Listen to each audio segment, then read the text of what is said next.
did make our three announcements.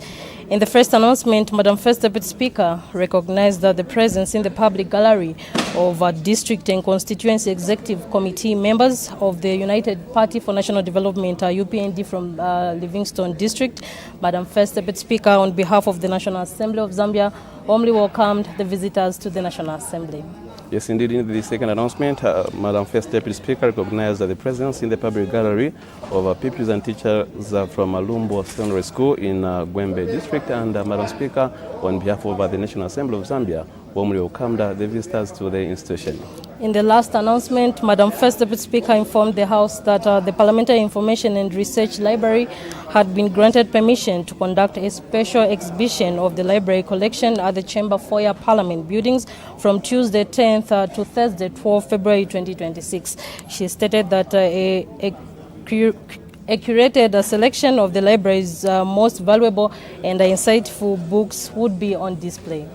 Yes, indeed, Madam First Deputy Speaker further informed the House that the collection had been carefully chosen to reflect the rich history of legislation, political thought, and national development, and encouraged all honorable members to visit the exhibition table and ultimately the library to access books of interest and other information.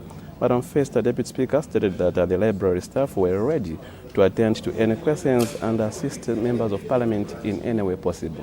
After those three announcements by Madam First Deputy Speaker, there was a ministerial statement. The Minister of Energy made a statement on the electricity situation in the country and briefed the House on the stability and sustainability of the electricity supply and the prevailing electricity tariff framework. Yes, indeed, after that ministerial statement, the House went on to consider questions for oral answer. Number 158, understanding order 82, these are questions of urgent in nature, and also the House did consider questions for oral answer, numbers 159, 169, and 162, understanding order 80, these are questions of ordinary nature.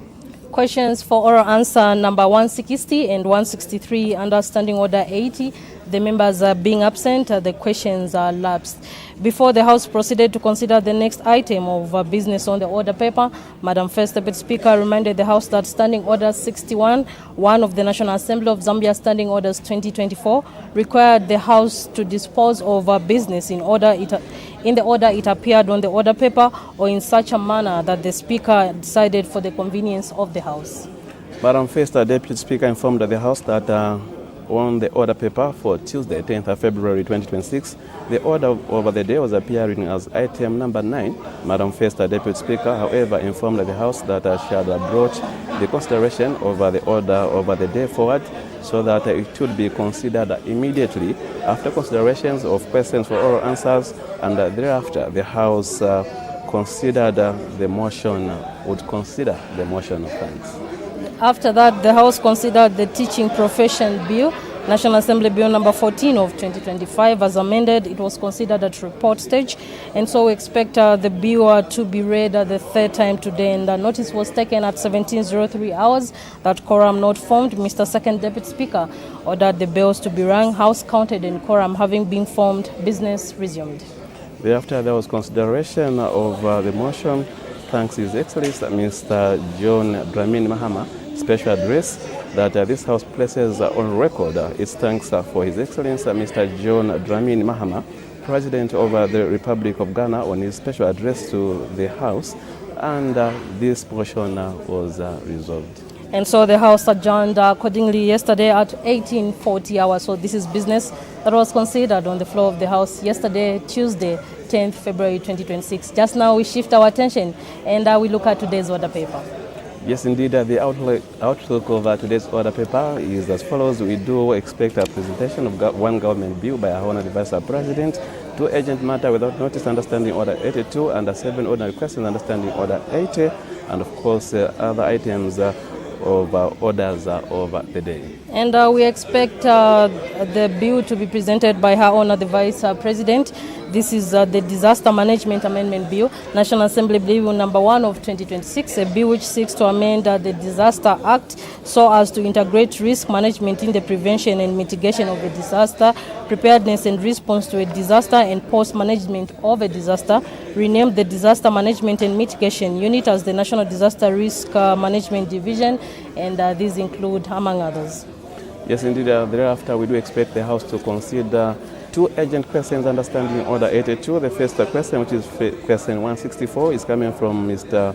Menyan Zulu, who is a Nyimba constituency member of Parliament, to ask the Vice President whether the government is aware of the critical food shortage and hunger situation in the various areas of Nyimba district, and B, if so, what urgent measures the government is taking to assist the affected residents and avert the loss of life. Question 165, Understanding Order 82, will come from Kamfinsa, Member of Parliament, Mr. Christopher Kangombe. He will direct his question to the Minister of Mines and Minerals Development. He wants to find out a question in two parts. In part A, whether the government is aware that the persons who were engaged in illegal gold mining activities in Mufumbwe and other mines are now living in destitution and may resort to criminal activities as a means of survival following their removal from the mines. In part B, if so, what urgent measures the government is taking to provide alternative sustainable economic activities for the affected persons in order to avert poverty and the potential rise in criminal activities. After consideration of those two urgent questions, the House will then consider 7 questions Understanding Order 8. These are ordinary questions, and question 166 is coming from Mrs. Mediciana Piri, Milanzi Member of Parliament, to ask the Minister of Education in A, when the exercise to determine schools whose teachers are eligible for the following allowances commenced: 1. Rural hardship and remote rural hardship. At what percentage of completion the exercise was as of September 2025. C, when the exercise is expected to be completed, and what the number of teachers anticipated to be eligible for the allowances at A. The next question, this is question 167, will come from Chelenge, Member of Parliament, Dr. Simon Mwale, and he will direct his question to the Minister of Justice. He wants to find out in part A whether the government has any plans to rehabilitate and operationalize the local court in Kambwali village in Chelenge parliamentary constituency. In B, if so, when the plans will be implemented. In part C, what the estimated cost of the project is, and in part D, if there are no such plans, why. Question 168 will be asked by Mr. Christopher Kangombe, Kamfinsa Member of Parliament, and to ask the Minister of Lands and Natural Resources when the title deeds will be issued on the farmers in the following farming blocks in Kamfinsa parliamentary constituency: Katoka Mema, Misaka A and B, Chikalamo, Chipolopolo, and Kakolo.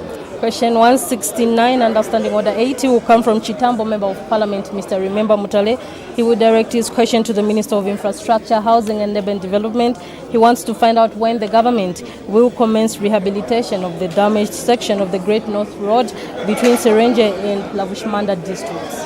Question 170 is coming from Dr. Simon Mwale, Chelenge, Member of Parliament, to ask the Minister of Green Economy and Environment whether the government has any plans to revamp the rubber plantation in Chelenge district.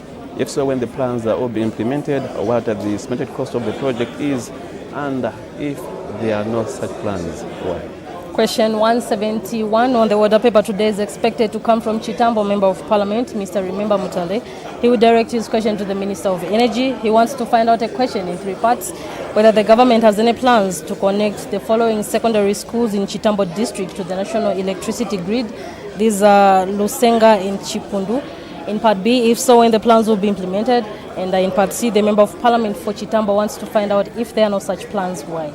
Mr. Philemon Twasa is Kasenengo, Member of Parliament, and he has a question to the Minister of Energy. He wants to find out whether the government has any plans to connect the following health centers in Kasenengo parliamentary constituency to the national electricity grid. These are Chipembaulo in Puza Ward and Luona in Ngongwe Ward. If so, when the plans will be implemented, and if there are no such plans, why. And so just now we take you to the chamber for live parliamentary proceedings. Keep watching Parliament Television.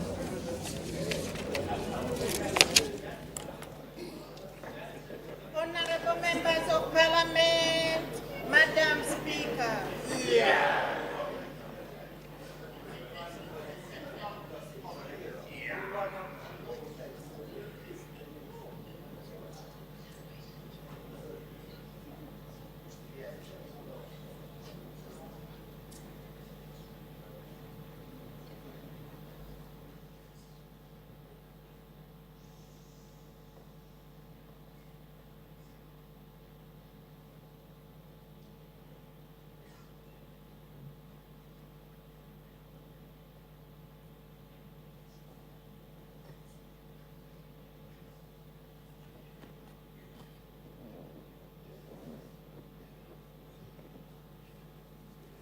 And then sing of Zambia, proud and free, land of wealth and joy in unity, victors in the struggle for our rights.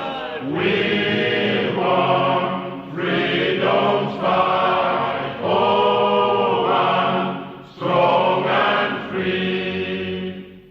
Africa is our own motherland, fashioned with and blessed by those who blend. Let us, O her people, join as one, brothers under the sun, oh, one, strong and free. One land and one nation is our cry, dignity and peace in Zambia's sky, like a noble eagle in its flight. Zambia, praise to thee, oh, one, strong and free. Praise be to God, praise be, bless our great Zambia, Zambia, Zambia. Green and we stand under the flag of our land. Zambia, praise to thee, oh, one, strong and free. Prayer. Almighty God, who in your infinite wisdom and providential goodness has appointed the offices of leaders and parliaments for the welfare of society and the just government of the people, we beseech you to consider with your abundant favor us, your servants, whom you've been pleased to call to the performance of such important responsibilities in this land.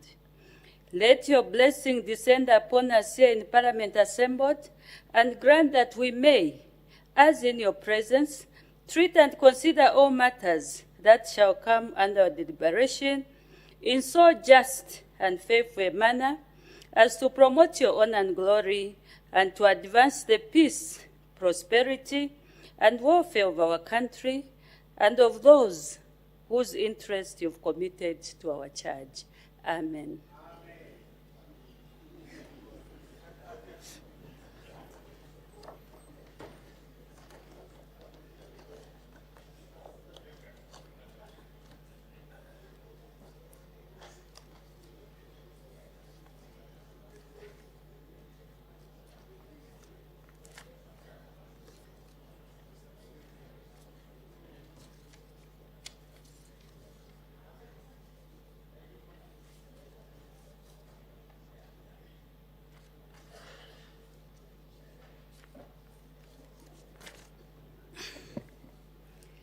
Honorable members, I have 3 announcements to make.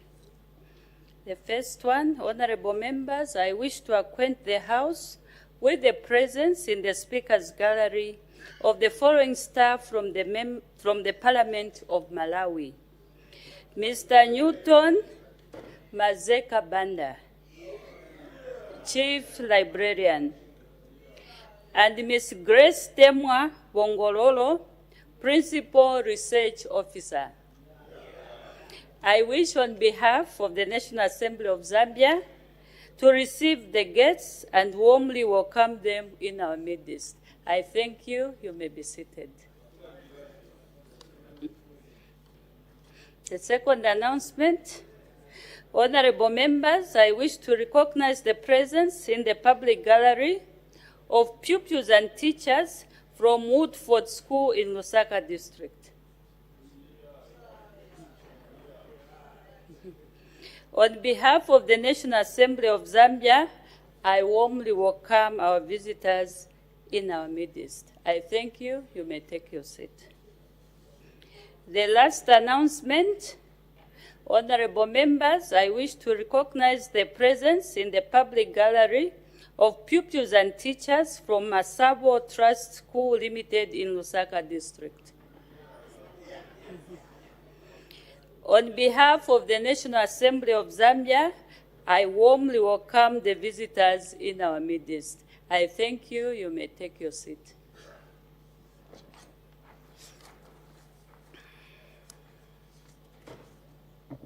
We make progress. Urgent matters without notice.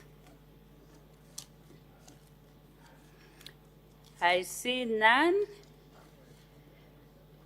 Presentation of government bill. Her Honor, the Vice President.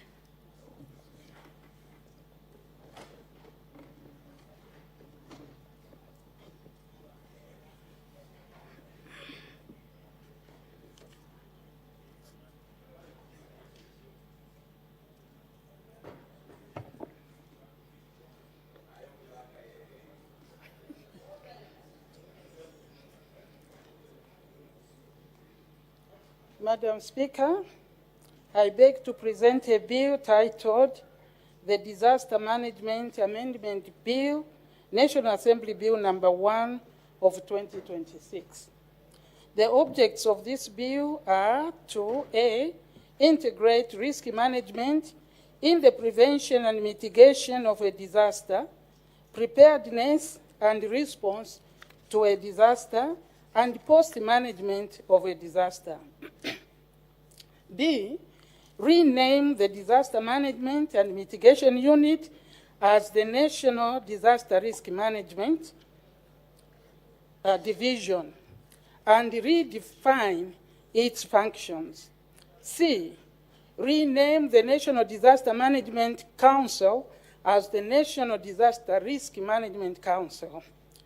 D, rename the National Disaster Management Technical Committee as the National Disaster Risk Management Technical Committee. E, rename the Provincial Disaster Management Committee as the Provincial Disaster Risk Management Committee.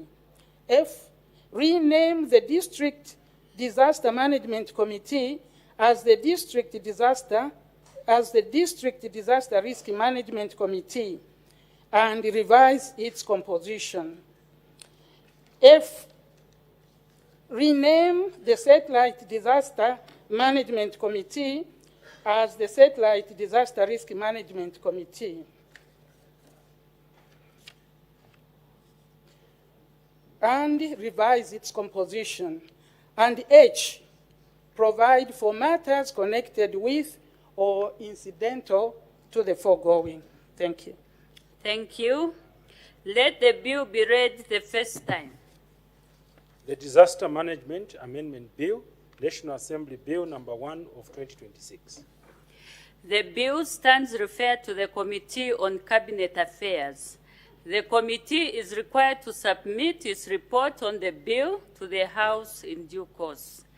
Honorable members who wish to make submissions on the bill are free to do so within the program of work of the committee. We make progress. Questions for oral answer under Standing Order number 82. The Honorable Member for Nyimba.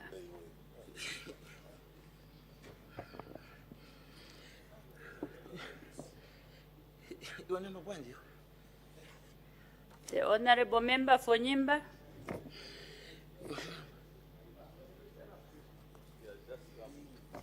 Thank you, Madam Speaker. Question 164. Her Honor, the Vice President.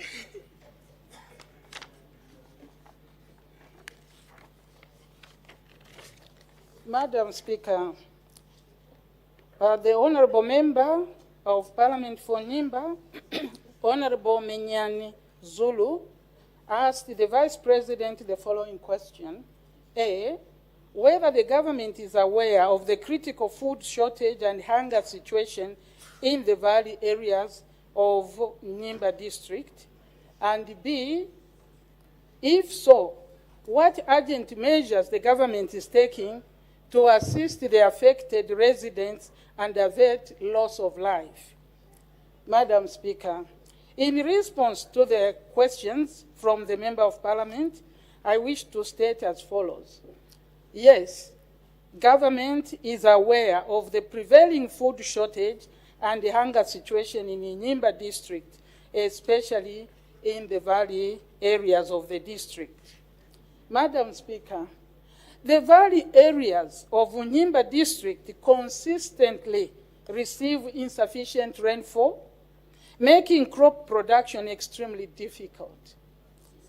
In addition to poor rainfall, these areas are affected by human-wildlife conflict, with wild animals such as elephants, hippos, and others destroying crops, thereby making food insecurity chronic in the district.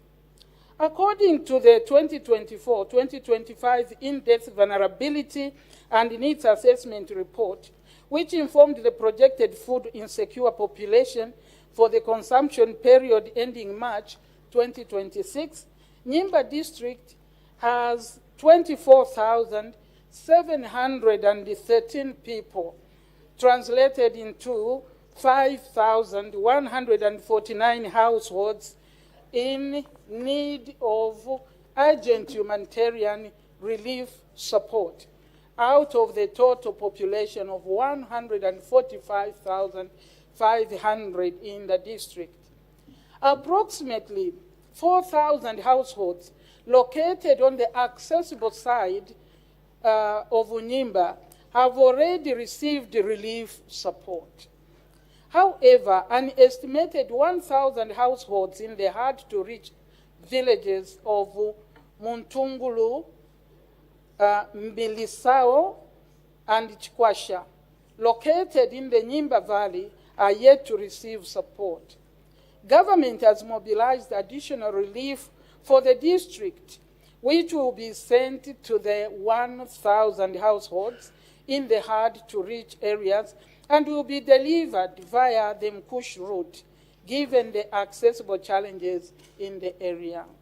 Madam Speaker, to respond to the critical food shortage and hunger situation in the valley area of Unyimba, I wish to state as follows. Government, through the Disaster Management and Mitigation Unit in my office, has delivered and pre-positioned relief foods to Unyimba district, which include 677 by 50 kg bags of rice, 41 by 50 kg bags of beans for immediate distribution in the affected area. Furthermore, the government, through DMMU, will deliver 25 metric tons of mealie meal and 50 metric tons of beans to Mboroma across the Luangwa River to cater for the families that urgently require food in the Muntungulu, Mbilisao, and Chikwasha areas in the valley of Unyimba district. Madam Speaker, I thank you. Thank you. Supplementary questions. The Honorable Member for Nyimba. Thank you, Madam Speaker. Ma'am, the Honorable Vice President, you have given a very satisfying answer. Now the question is, when are we delivering the first consignment to Mantunguru, Chikwasha, and Mbilisao? I thank you. Honor the Vice President.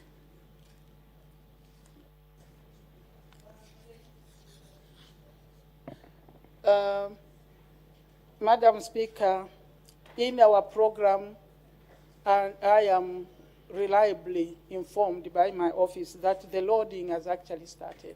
So it should be any time, any day.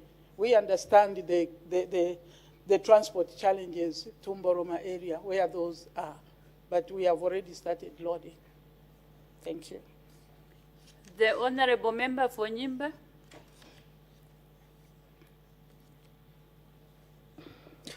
Thank you, Madam Speaker. In your response, you said you are aware that the area, it's always year in, year out, there's a problem, sometimes drought, when sometimes floods. The local people of Chikwasha, Mantungulu, and Mbilisao, they have come up with a local solution.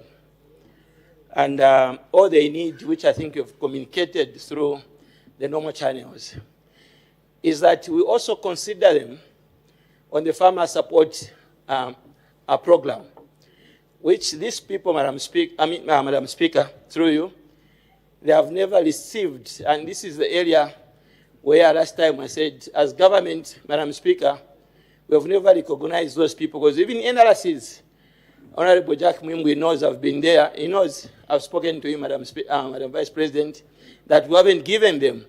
So the question is, when do you have any plans to see to it that we remove them from the anger list of this country to a productive list of our country by putting them on a farmer support program? Thank you, Madam Speaker. Her Honor, the Vice President.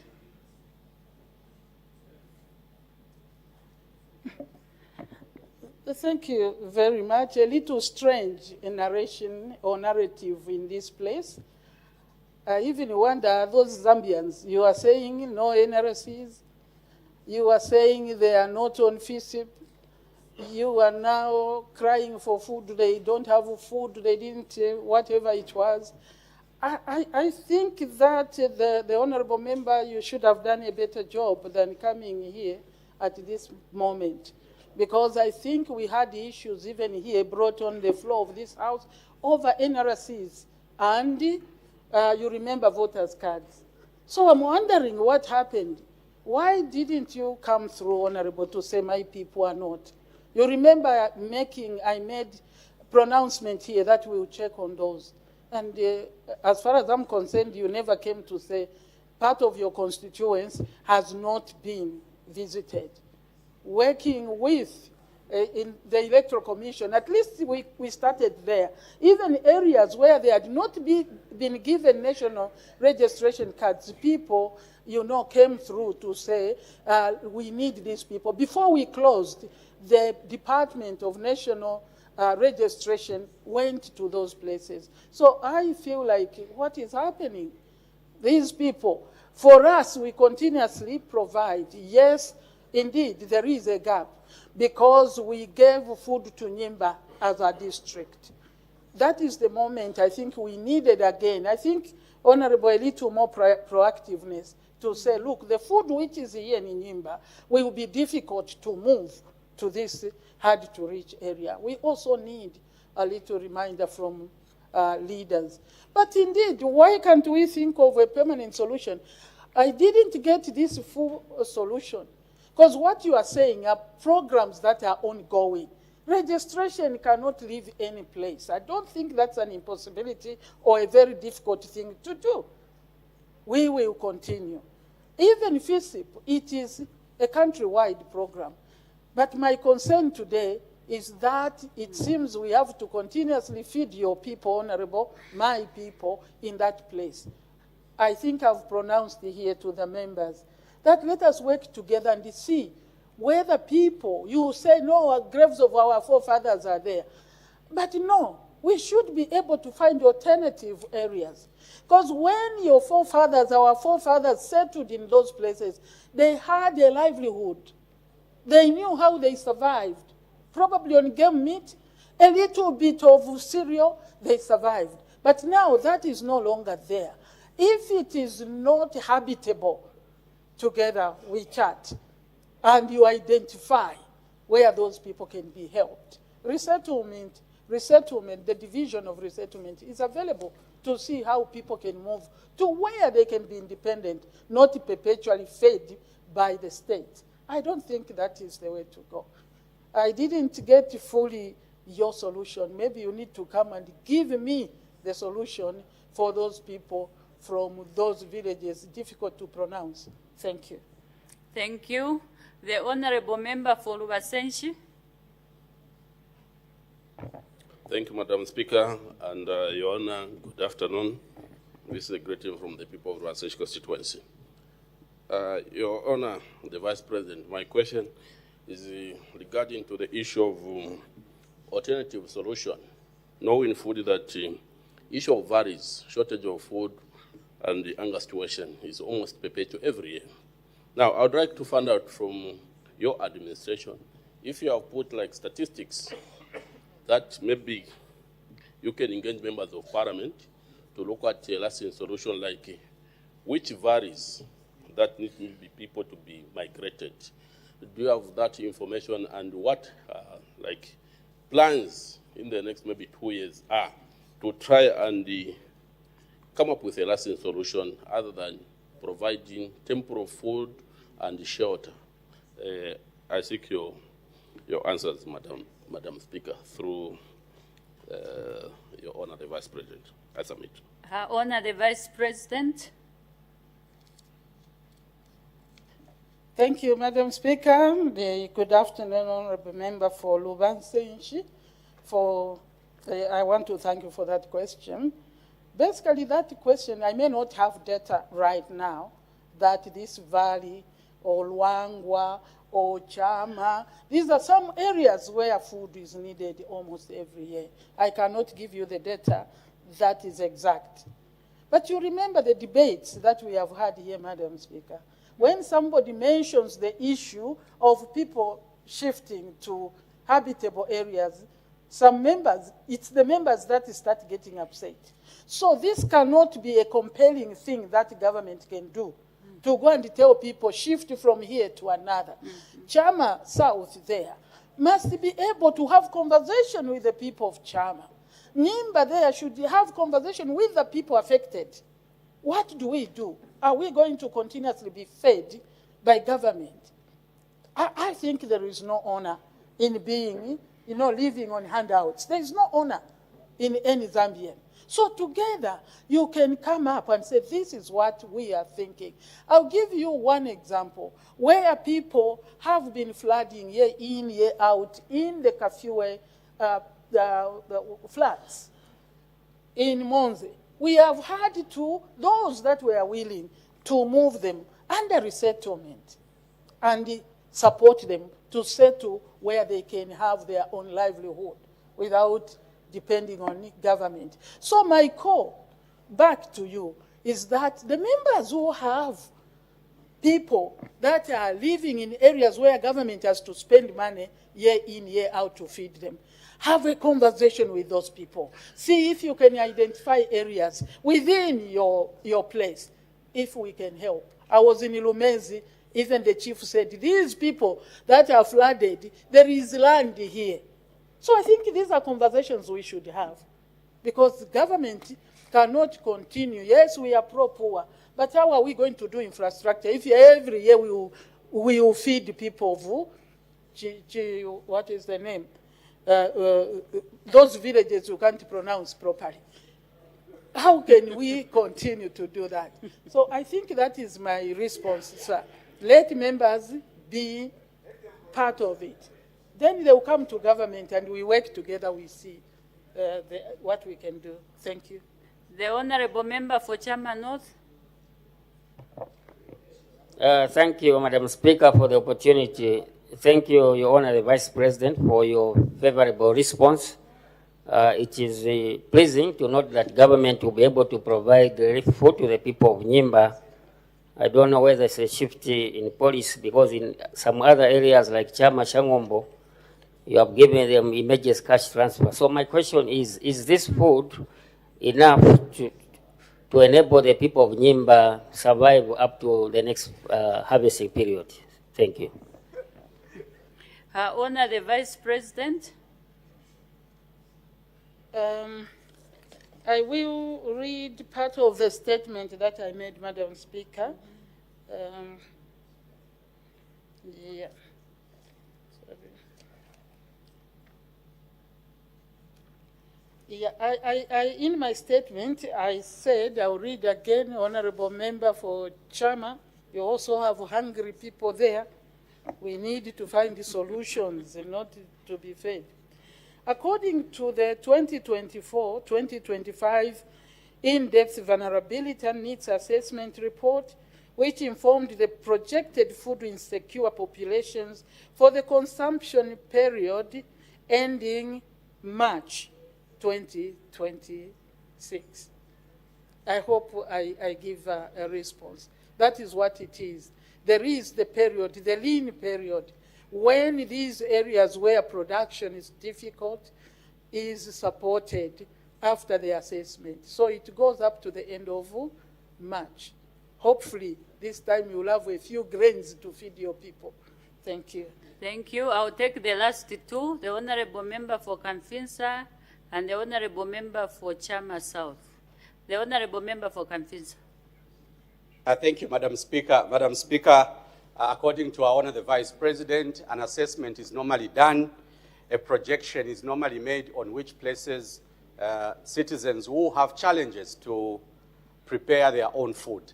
And obviously, the affected area is supposed to be one of those that for many years you've recognized poses a challenge to the local people. I would want to find out on behalf of the people of Nyimba, Madam Vice President, at a time when these assessments are done, are logistics put in place in advance so that we don't have a complaint of lack of food at a time when people fail to produce their own food? Do we do an assessment? Do we put logistics in place, Madam Vice President, so that we don't have these complaints coming from the people of Nyimba? And I'm cognizant of the reason why we have a challenge in that area. But the reality is that our people need food. I thank you, Madam Speaker. Her Honor the Vice President. Thank you very much, Honorable Member for Kamfinsa, for that question. It's a very important question, and I think the people who come from those areas realize that we do this year in, year out for some of them. We pre-position, it's part of the policy, and that is what we do. In this matter, really, we didn't see the Honorable Member for Nyimba last year. That means something was done without making him come and make the question. We prepare for that. I think there was a gap in the delivery. Like I said in my statement, that the need, the food needed was in Nyimba. But now you can't move from Nyimba Boma to go to Mboroma. This was a gap that we made, and I take responsibility for that. We should have delivered before they got stuck. They can't cross. I don't know why they chose that place, but that's where they are, and we feed them from there. I take responsibility for this gap that we left the food in Nyimba. Like I said, those within Nyimba who are food insecure, they already have access. But where they can't, there's no crossing, it's difficult. So even now I've said the food will come through Nkushi. I hope there won't be more challenges. So I hear you. Thank you. Thank you. The last member, the Honorable Member for Chama South. Thank you, Madam Speaker. Madam Speaker, let me inform our Honor the Vice President that in spite of floods, hunger, and everything, us people of the valley in Chama will not move. The reason is very simple.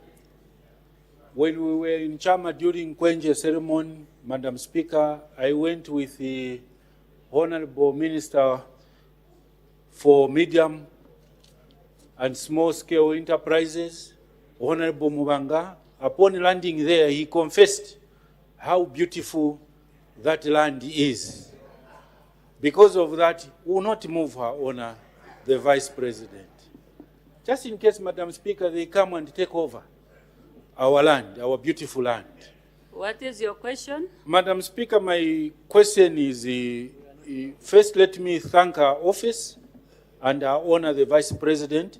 The people of Chama South, Mapamba in particular, received 50 kg bag of rice each. This is unprecedented, and we are very grateful for that response, Your Honor, the Vice President, indicating that you have the capability to feed us, even for years to come. My question, Your Honor, the Vice President, people are willing in some instances to relocate, but relocation, Madam Speaker, comes with its own consequences. We have schools, clinics, and many other social amenities that are permanently situated in those areas where people are facing floods and hunger annually. Is this government putting in place measures to ensure that such facilities are first built in identified areas where you are moving the people. Even the people, our brothers and sisters in Monze who have been relocated, I'm sure such facilities were provided for them in case of Chama and Nyimba in these valleys. In areas where people are willing to relocate, is government ready to provide those services so that probably we can mitigate in the long term the effects that are coming due to climate change? I submit, Madam Speaker. Her Honor, the Vice President. Thank you very much, Madam Speaker. I would like to thank the Honorable member for Chama South. This is a contradiction, Madam, a little contradiction for me to get him right. He admits there is a hunger, but he also says there is beauty. I think that beauty, maybe you can earn from the beauty. I think that's what it is. If it is beautiful, use the beauty to earn a living for the people. Because beautiful place, no food. What is the beauty doing there?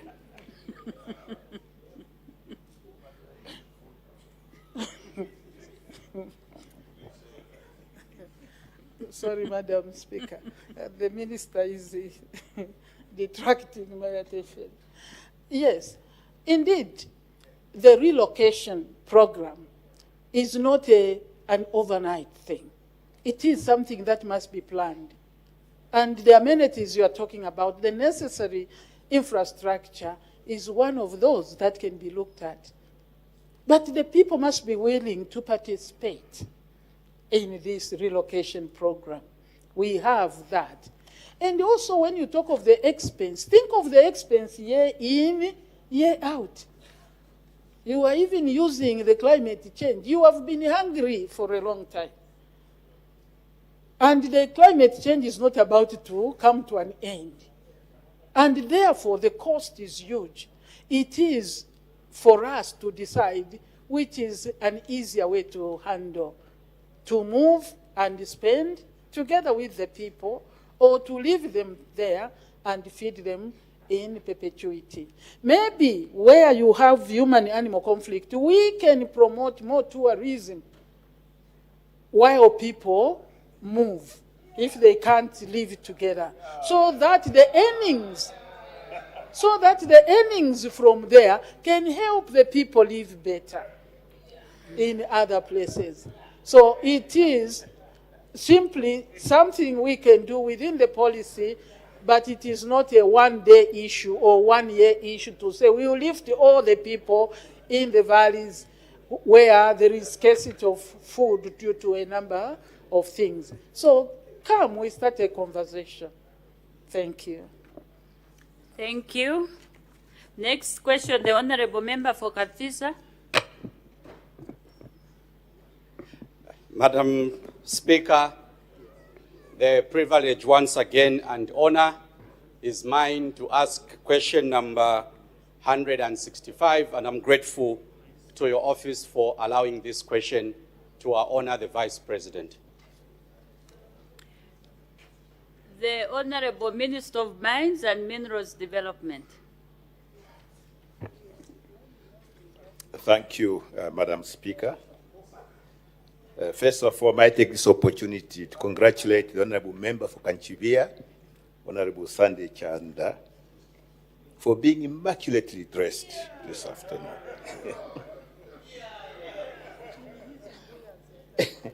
He's our cousin, so he can dress like that. Madam Speaker, the Honorable Member for Kamfisa, Honorable Christopher Kangombe, is asking the Minister of Mines the following questions. A, whether the government is aware that persons were engaged in illegal gold mining activities in Mufumbwe and other mines are now living in destitution and may resort to criminal activities as a means of survival. following their removal from the mines? And B, if so, what urgent measures the government is taking to provide alternative sustainable economic activities for the affected persons in order to avert poverty and the potential rise in criminal activities? Madam Speaker, in response, government to question A, government is not aware that persons who were engaged in illegal gold mining activities in Mufumbwe and the other mines are now living in destitution or may resort to criminal activities following their removal from the mines.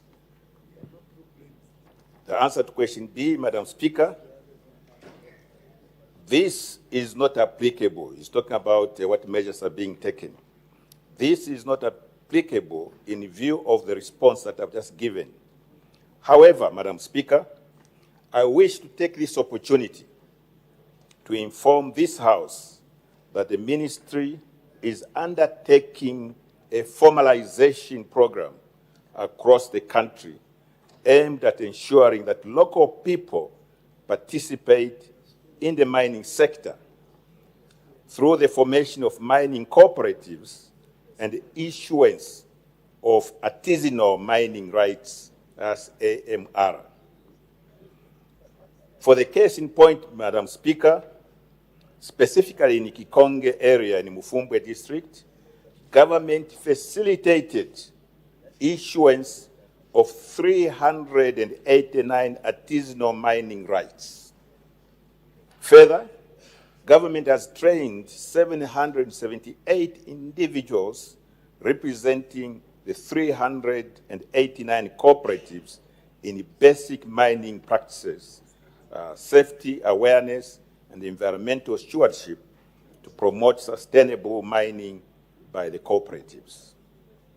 To ensure smooth allocation of mining sites to these cooperatives, government carried out the process of surveying and demarcating of mining sites in Kikonge.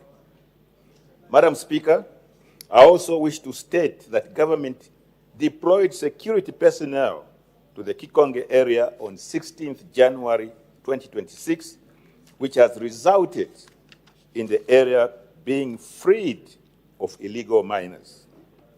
As such, the Ministry has now finalized the program of allocating mining sites to the respective cooperatives in readiness for them to move on site, while at the same time ensuring that infrastructure such as access roads and the water supply are in place. Madam Speaker, I thank you. Thank you. Supplementary questions? The Honourable Member for Kamfinsa. Madam Speaker, I was looking forward to Honour the Vice President answering this very important question because I directed it to her office. Nonetheless, I'll still proceed with the follow-up question, Madam Speaker. Honourable Acting Minister of Mines, in your response, you've talked about the formalization exercise, which took place almost 3, 4, 5 months ago. The issue that I raised last week, and I think Honorable Mwimbu was acting leader of government business, was the linkage between these young men and women that have left these mine sites and the crime levels that have suddenly gone up in specific areas. And I did use Kamfinsa as an example, Madam Speaker, that I got feedback from Zambia police that the young boys who have come back into the community, unfortunately, Madam Speaker, do not have economic activities to do. And because they do not have economic activities to do, there is need for government to find activities for them to do immediately. And that is my first follow-up question to the Acting Minister of Mines. Acting Minister, we have an issue in the community. What immediate steps, Madam Speaker, are we undertaking to ensure that these young men can be found something they could be doing in terms of economic alternative activities? Madam Speaker, that is my first follow-up question. Thank you. Maybe for your own information, Honorable Member, when you submit a question, there's a department which looks at those questions, and they'll refer your question to the right ministry. So in this case, the right ministry was the Ministry of Mines.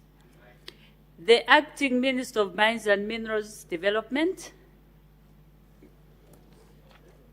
Madam Speaker, first of all, I want to take this opportunity to state that the issue of illegal mining, especially in areas where there are occurrences of precious metals, can lead to the disintegration of a nation. It's a serious security matter. There are a number of countries, some in the neighborhoods, which have perpetual insecurity issues as a result of not having handled the issue of illegal mining when it started in their places. These places, when they do occur, there is lawlessness taking place. The issue of warlords sometimes arise, in fact, not sometimes, but all the time. In this particular case, the place we are talking about, the information we have is that this was beginning to happen. There was trading of firearms. There was trading of explosives. And also, to let the honorable member aware that the information we have as government is the number of those who are in these areas were not actually Zambians. They were foreigners. So the choice really, Madam Speaker, for us is whether we want our country to deteriorate in a situation where lawlessness prevails, funded by precious metals or precious minerals that were in our soils. And I think it is only right and proper, Madam Speaker, to thank the President of this country, President Hakainde Hichilema, for having recognized where this thing was leading and for taking preemptive measures to ensure that it's nipped in the bud. The issue of criminal activities where these people are supposed to have gone, this is a police matter. If the honorary member is aware of criminal activities, this must be reported to the police so that the police can take action. It's as simple as that. These illegal miners, they are not the only citizens in the country. This country is full of so many other citizens who are not involved in illegal mines, who may also be having difficulties, economic difficulties, but they are not resorting to criminal activities. These measures that have been taken to ensure that we formalize mining, to ensure that our companies, SSMIH, are involved in the processing, the proceeds of those that we have trained, in the aggregating, so that those minerals, that gold that is produced, is used for the benefit of the whole nation. These are right measures, Madam Speaker, and it is expected that all of us here will make laws who support these measures. Anything that is not in this line runs the risk of plunging the nation into insecurity, and that's not what we want. Thank you, Madam Speaker. The Honorable Member for Kanfisa. Madam Speaker, I was going to start reading my questions again, but I will not, and because I'm hoping that the Minister is mindful that I'm not encouraging illegal mining.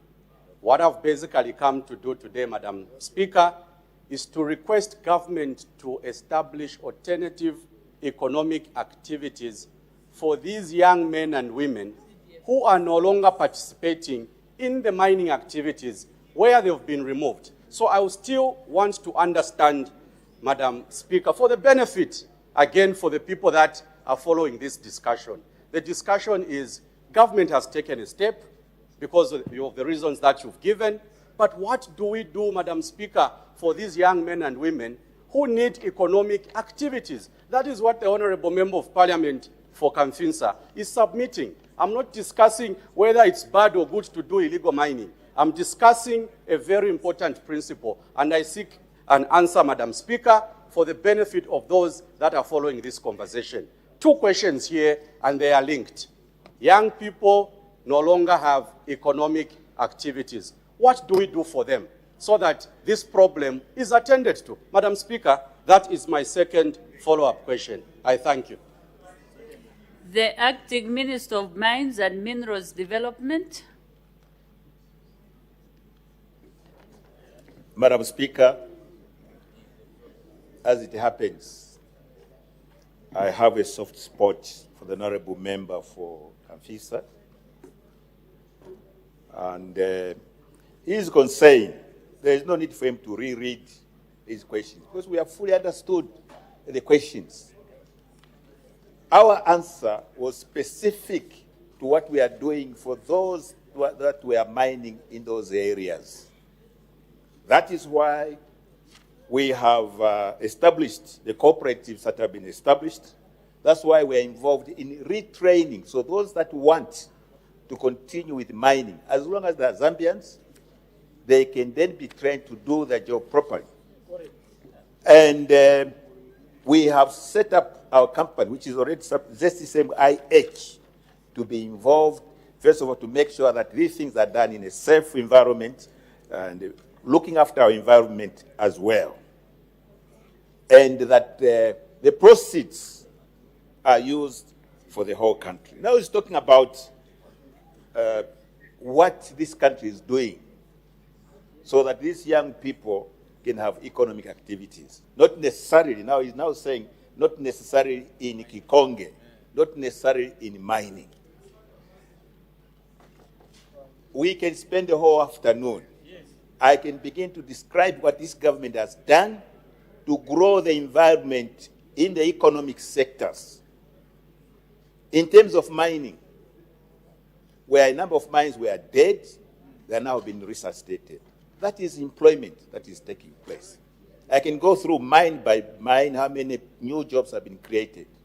In terms of, in all our constituencies, what is CDF doing? To promote agriculture, to promote skills, and many other things. This is what this government is doing. But above all, I don't want to take too much time.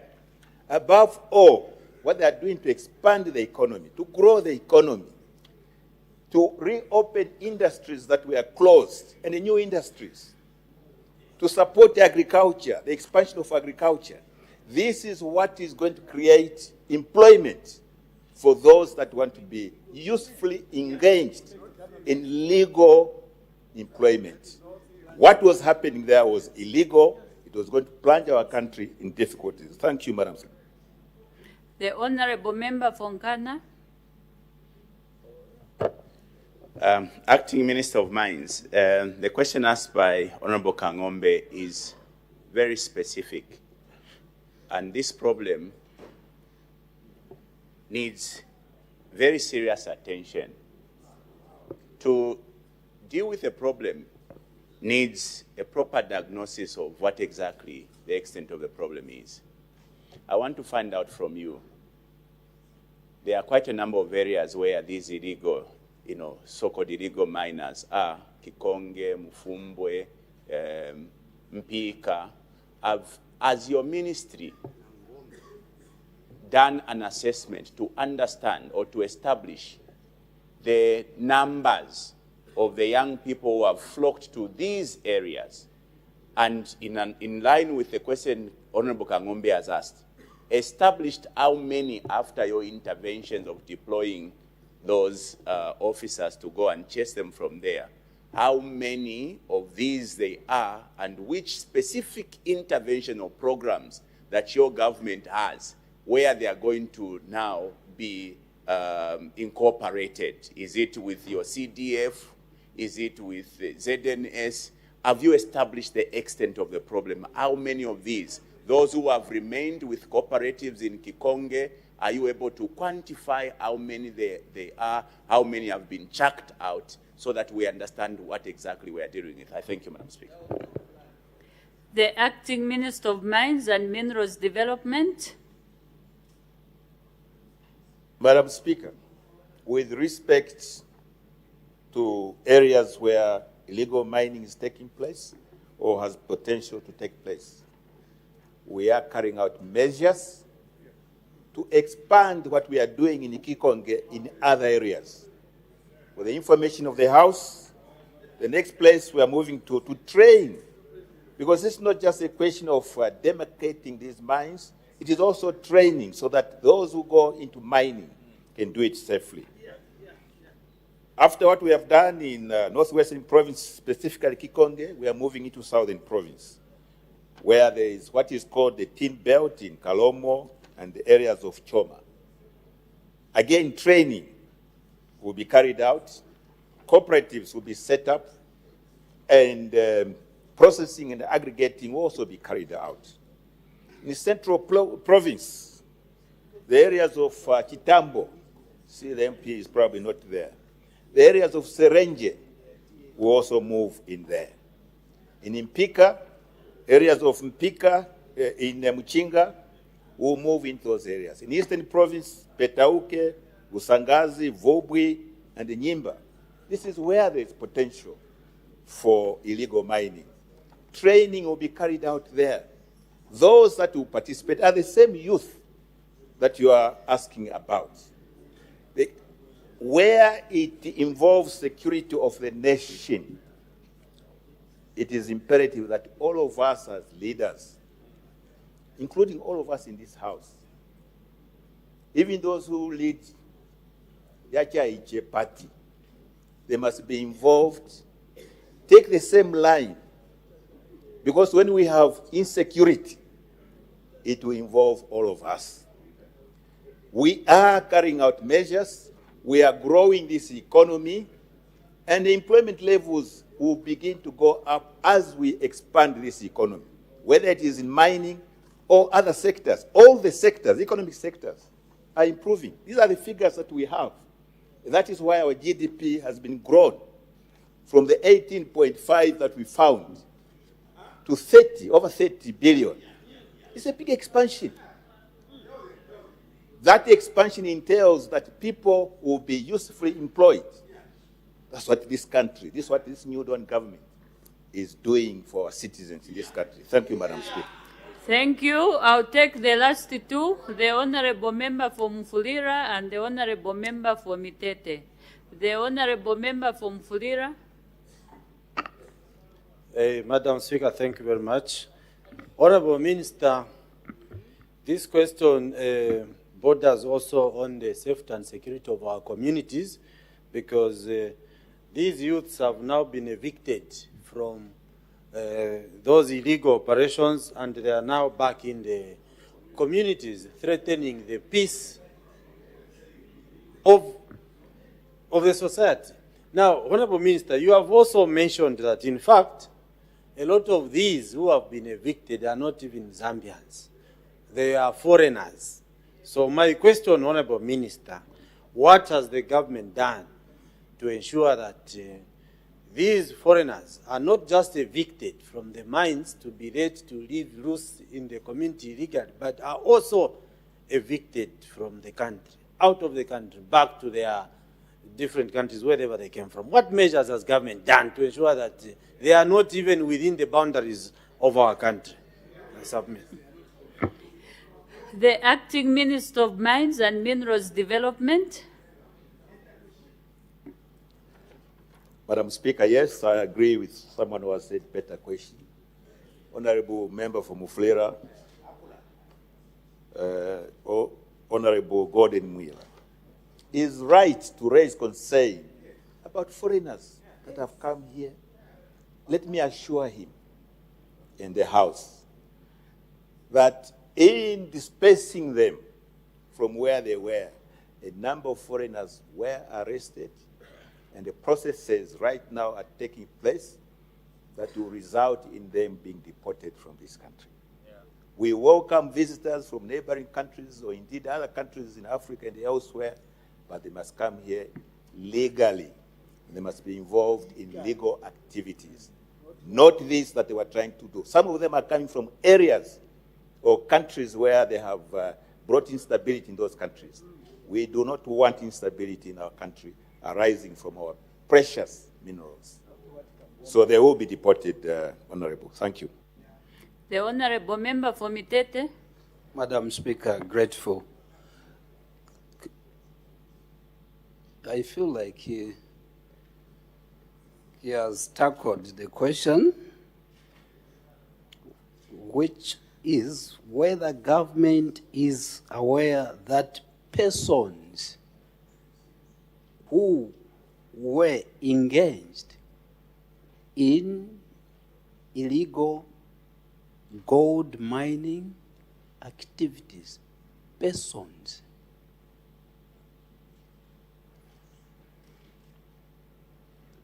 The follow-up questions were now youth. The question here, persons. So the persons are both good and bad. Yes. So, Minister, through you, Minister, let this be handled with the uttermost care.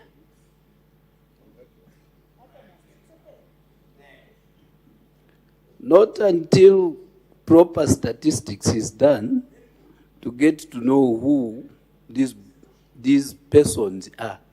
How many are good and how many are bad. After having done that, all of these two groups forming the persons had where they were coming from. Were they coming from destitute?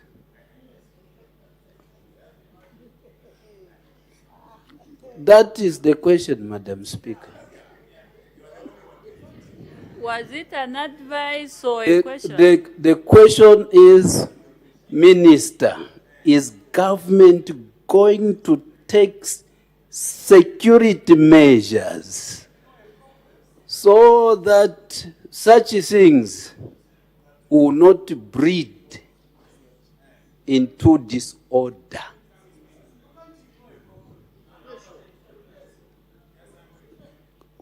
Take heed also where they are driving onto, to say these who have been evicted, they may also bring the disorder. Look out. Madam Speaker, thank you very much. Government has to be very sensitive and careful. Minister, your mind onto that. Thank you, Madam Speaker. The Acting Minister of Mines and Minerals Development. Thank you, Madam Speaker. Order.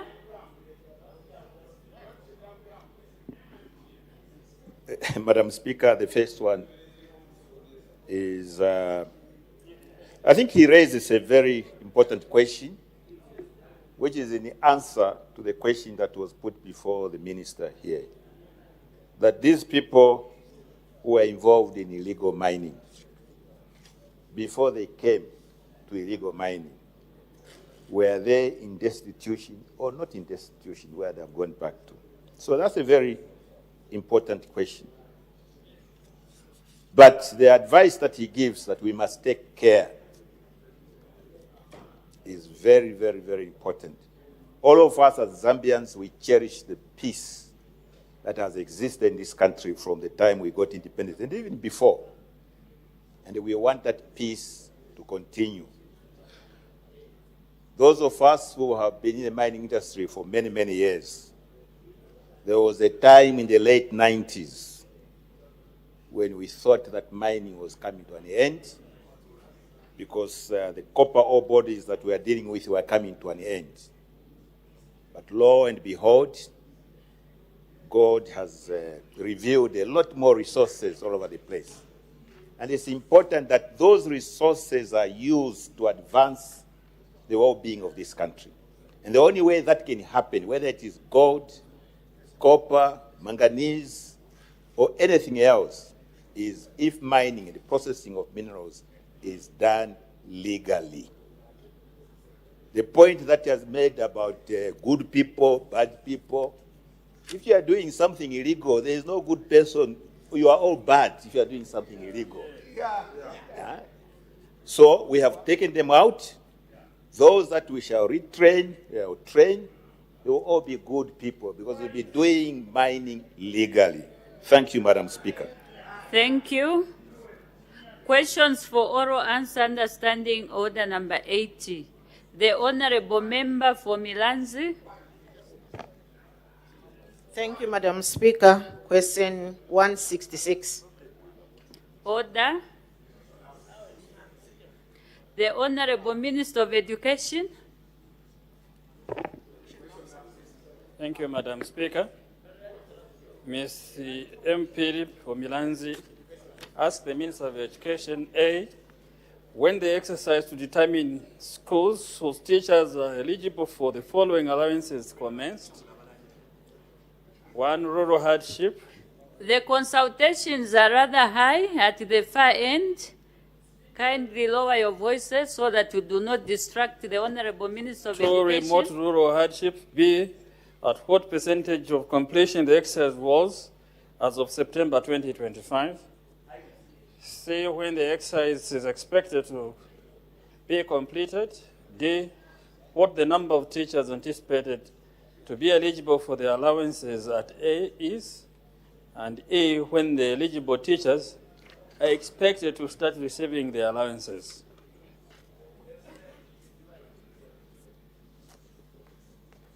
Madam Speaker, I wish to clarify and inform the House that A, the government, through the Public Service Management Division, PSMD, in collaboration with the Ministry of Education and Public Service Unions, conducted an exercise to determine schools whose staff, including teachers, are eligible for rural hardship and remote rural hardship allowances from January to March 2025. B, as of September 2025, the exercise had reached approximately 90% completion, with the remaining 10% dependent on consultations with public service unions during the 2025-2026 collective bargaining process as part of stakeholder engagement on the adoption of the findings. C, the exercise is expected to be completed once all stakeholder consultations have been concluded and the necessary payroll configuration has been undertaken, which is anticipated by the end of the third quarter of 2026. D, the number of teachers anticipated to be eligible for the allowances will be determined by the final classification of schools as rural or remote rural in accordance with the approved criteria. And E, eligible teachers will begin receiving their respective allowances once the classification of schools has been finalized and the government payroll system has been fully configured to reflect the approved categories. Madam Speaker, thank you. Supplementary questions? The Honorable Member for Milanzi. Thank you, Honorable Minister, for your response. I just want to remind you that this is the third time that the people of Milanzi are asking this question. Honorable Minister, teachers serving in rural areas have continued to work under very difficult conditions. And the people of Milanzi are worried at the slow progress at which government is resolving this issue. What exactly are you doing to ensure that teachers who are working in rural areas are motivated while they wait for you to complete the exercise? Thank you. The Honorable Minister of Education. Madam Speaker, if we haven't concluded yet the findings, we cannot do that. I think we still recall in 2024, I answered a similar question. We talked about criteria, especially for Milans, and I explained so that we'll be doing this exercise. And this exercise is ongoing. It's not only for the teachers, it's for the public service workers, the entire country. So I can never imagine the mammoth task that we will still remain. Of course, we could be 90%. We're talking about the Minister of Education. But this is about PSMD, is the entire country. Be workers in agriculture, workers in health, workers in community development, workers anywhere in the country. So it's something that we want to, and of course, probably the criteria will change. Some of the schools which were classified as rural, they might not be rural. Those that were classified as urban, like for Milans, if you still recall, in 2024, we were talking about 21 schools. So that is now, that what prompted actually this was because of your question. So I think a little bit of some patience will be good enough. Thank you. The Honorable Member for Milanzi. No question? Thank you. We make progress. Next question. The Honorable Member for Nchelengi. Thank you, Madam Speaker. Question 167. The Acting Minister of Justice.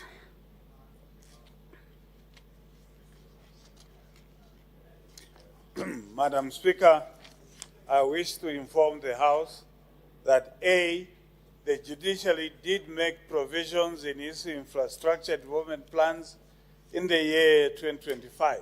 Honorable Minister, for the sake of the people listening, can we know the question? Thank you, Madam Speaker. Thank you. Madam Speaker, the Honorable Member of Parliament for Nchelengi, Dr. Simon Mwale, asked the Minister of Justice, A, whether the government has any plans to rehabilitate and operationalize the local courts in Kambwali village in Nchelengi district. B, if so, when the plans will be implemented.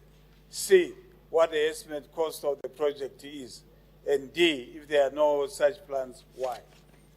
Madam Speaker, I wish to inform the House that A, yes, the judiciary did make provisions in its infrastructure development plans in the year 2025 to rehabilitate and operationalize the local court in Kambwali village in Nchelengi district, following the conclusions of the preparations of the scope of works and tender documents.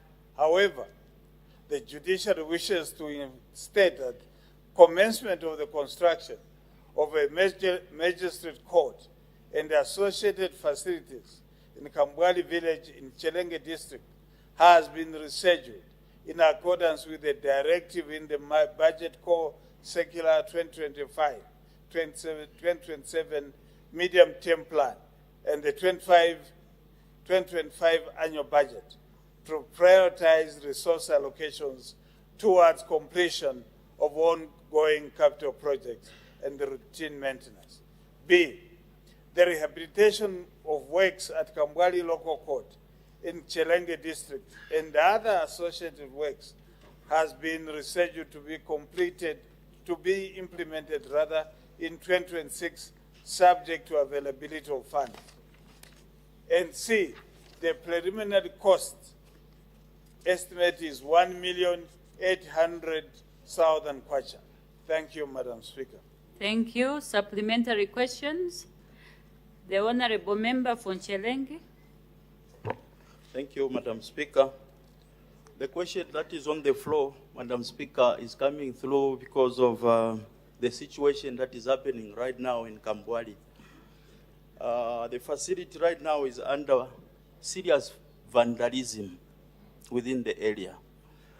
So, of course, appreciating the fact the minister is saying that these works are likely to commence in 2026.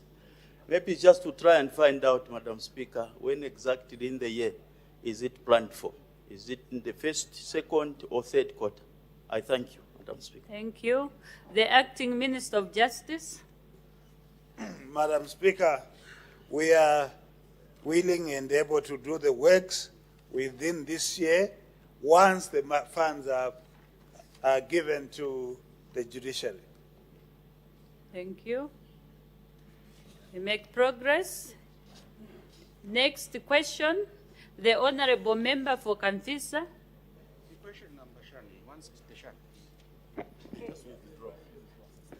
Thank you very much, Madam Speaker. Once again, on behalf of the people of Kamfinsa, question number 168. The Honorable Minister of Lands and Natural Resources. Minister of Lands.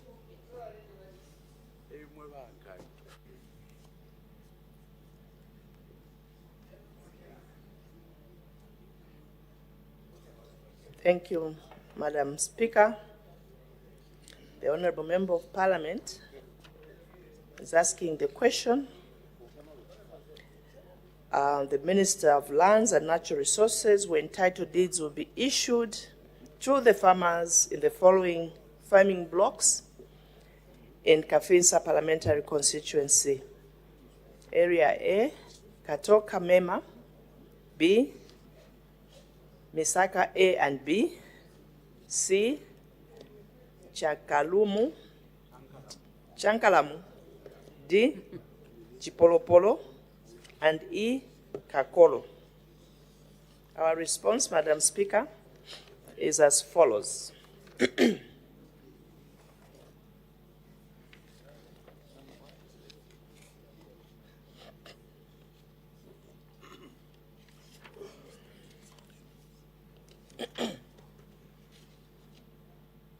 Madam Speaker, the Minister of Lands and Natural Resources, through the Commission of Lands, has not received any recommendations for allocations of title deeds to farmers in the named farming blocks in Kafinsa Parliamentary Constituency. I thank you, Madam Speaker. Supplementary questions. The Honorable Member for Kafinsa. Thank you very much, Madam Speaker.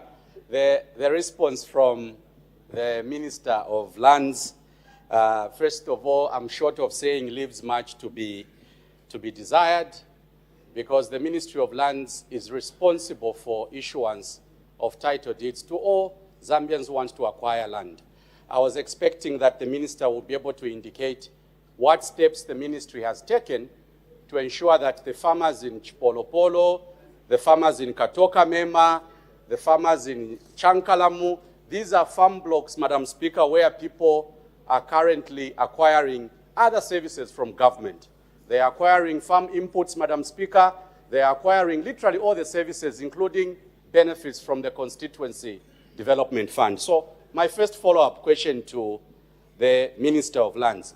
Minister, your answer hasn't given us any action that you've taken to ensure that those farmers who are Zambian citizens can acquire these documents which are called title deeds. Title deeds are very important documents, Madam Speaker. So my first follow-up question to the Minister of Lands.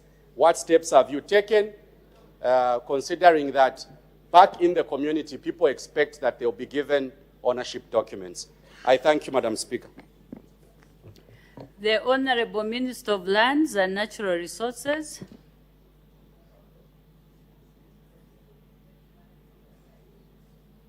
Thank you, Madam Speaker, and thank you, Honorable, for your follow-up question.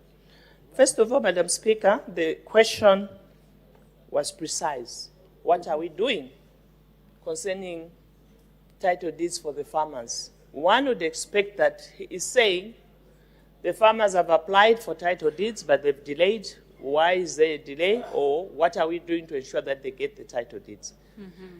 Because there's a process that one has to engage when one gets a piece of land. And maybe I could give some extra information just for the sake of the public to understand how one gets title deeds. It's like buying a car.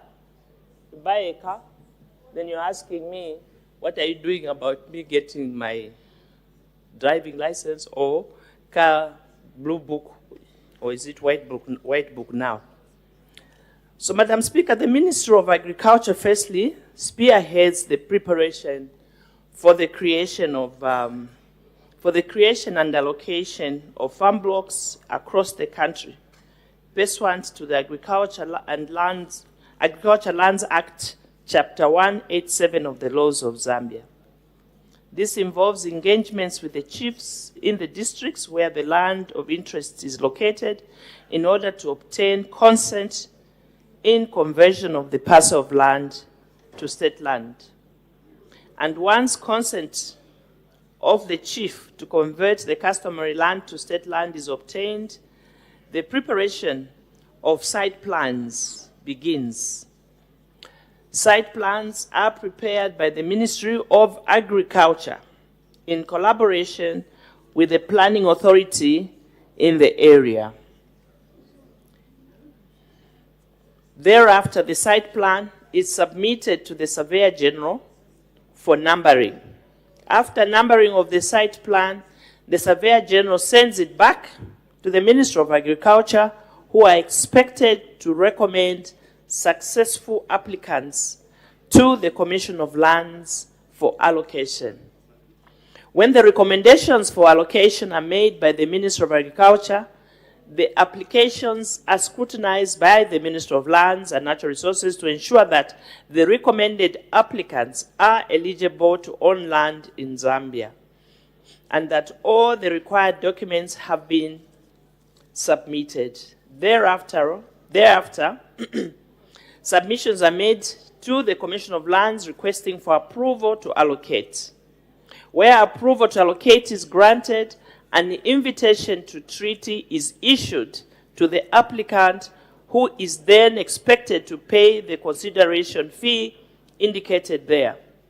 Once payment is made, the letter of offer is issued to the applicant, who is expected to submit survey diagrams to facilitate the preparation of the lease agreement.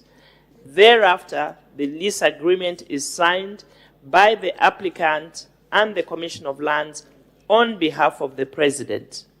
The said lease agreement is lodged into the Lands and Deeds Registry Department for preparation of the certificate of title. Thank you. Thank you. Honorable members, as we bring forth our questions, please let's try to ask what exactly we want the minister to respond to. Because the way this question has been phrased, it just says when, and when comes with a date or a period. But from what the honorable member for Kamfisa has brought out, it's like there are other issues that you had. Is it the delay? So you were supposed to work on your question so that you touch all the areas that you wanted to bring forth. The honorable member for Kabwe Central. Thank you. Thank you so much, Madam Speaker, for giving me this opportunity to ask a follow-up question. Minister of Lands, we know that you have got a robust program of land titling. We know that you have got a robust program of land titling from your ministry, and at the moment, I understand that there is a team of officers who are going around in our various communities to educate people how to get the titles. So would you be in a position, taking advantage of this question, just to educate us on this program that people are going around in the communities, and which communities are they really attending to? Thank you so much. Thank you. Please, let's not move away from the question. The Honorable Minister of Lands and Natural Resources. Thank you very much. Madam Speaker, although that question is totally new, I may just try to help in terms of giving out some information, because it does help government when we give out a lot of information.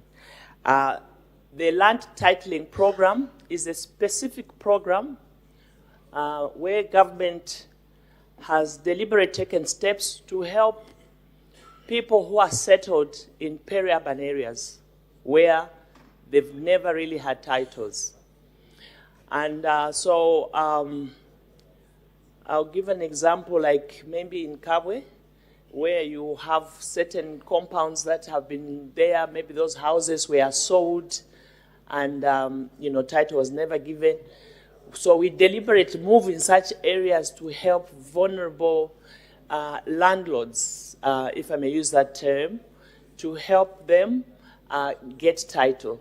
So we move on site, but of course sometimes they come to the office, but we have this kind of programs where we deliberately go out to these communities to help, including settlements. For example, like the Kanakantapa settlement, again, you can move in such an area where people are,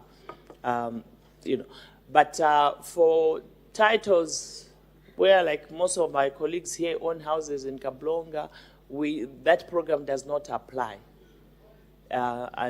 So if the Honorable Member of Parliament has a specific, for example, township, she can work with the local authority in our area, and then we can support that. Thank you. The Honorable Member for Kanfinsa.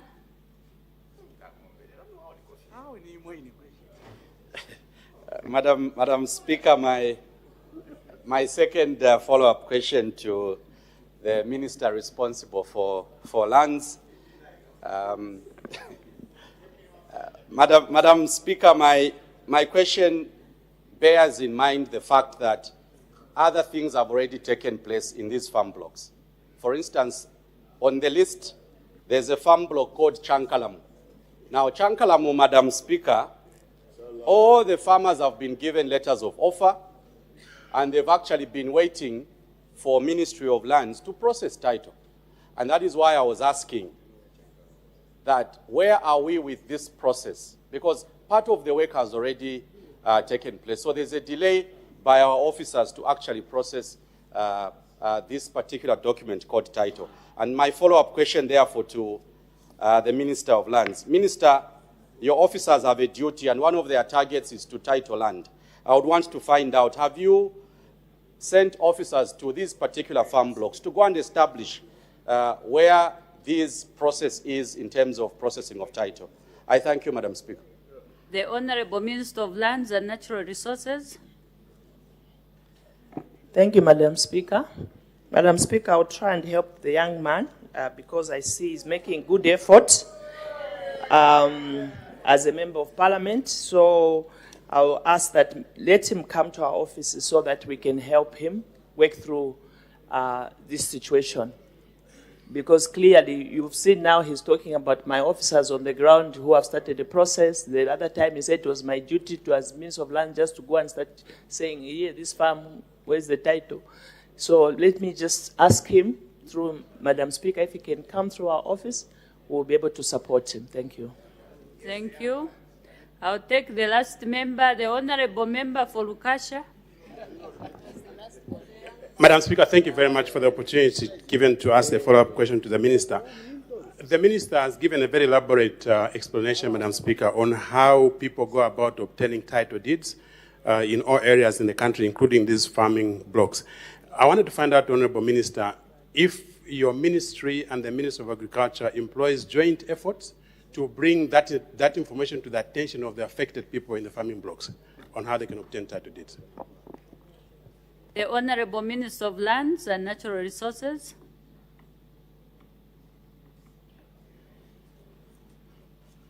Thank you, Madam Speaker. Thank you for the question. Yes, indeed, we do that.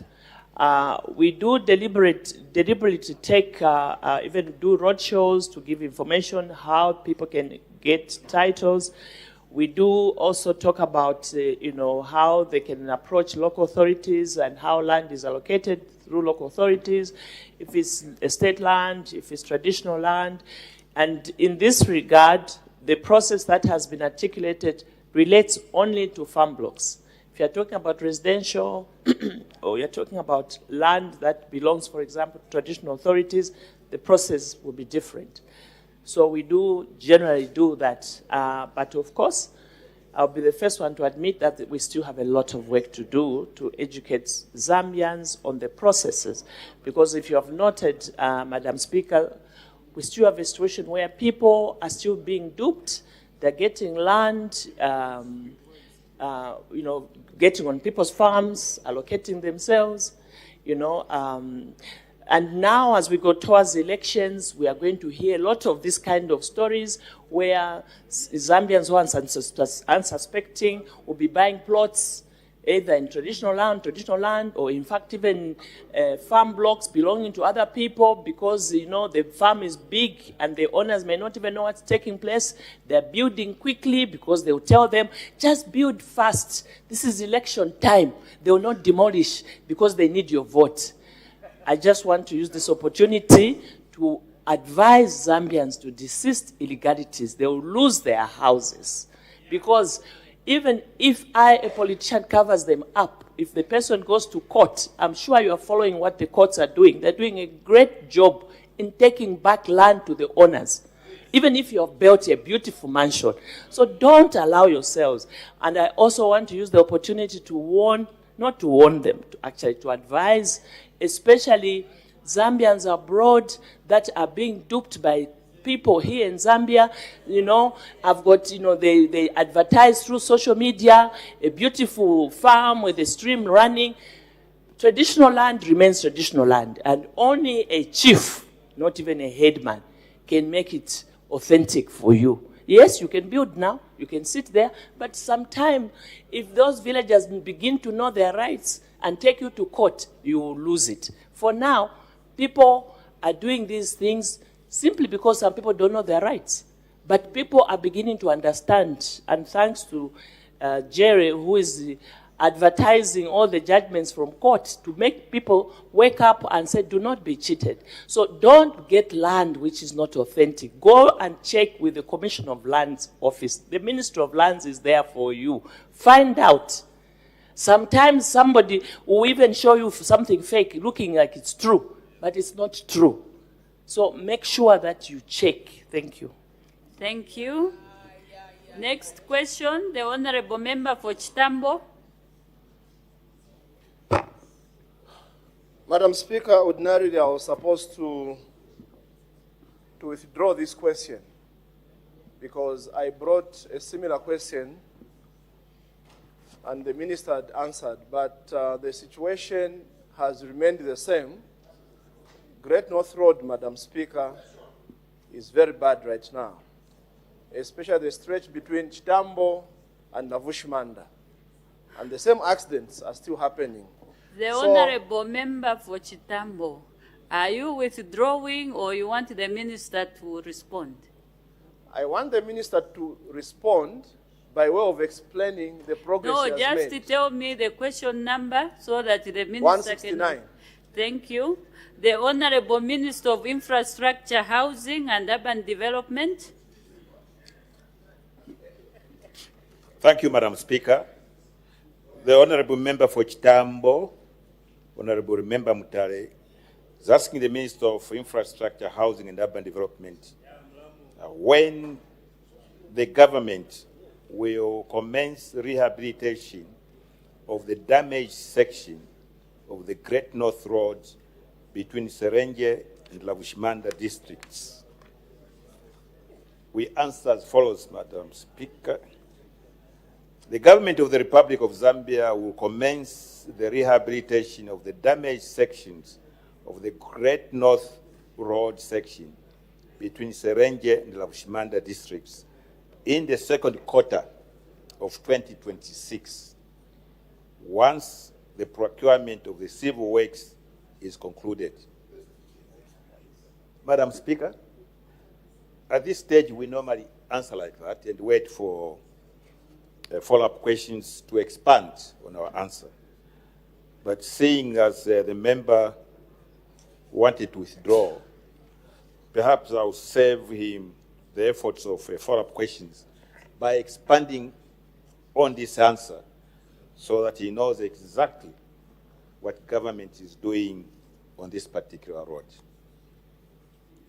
Madam Speaker, the Serenge-Mpika section of the Great North Road is part of the regional trunk road network and the north-south corridor connecting Serenge in Central Province to Mpika in Muchinga Province.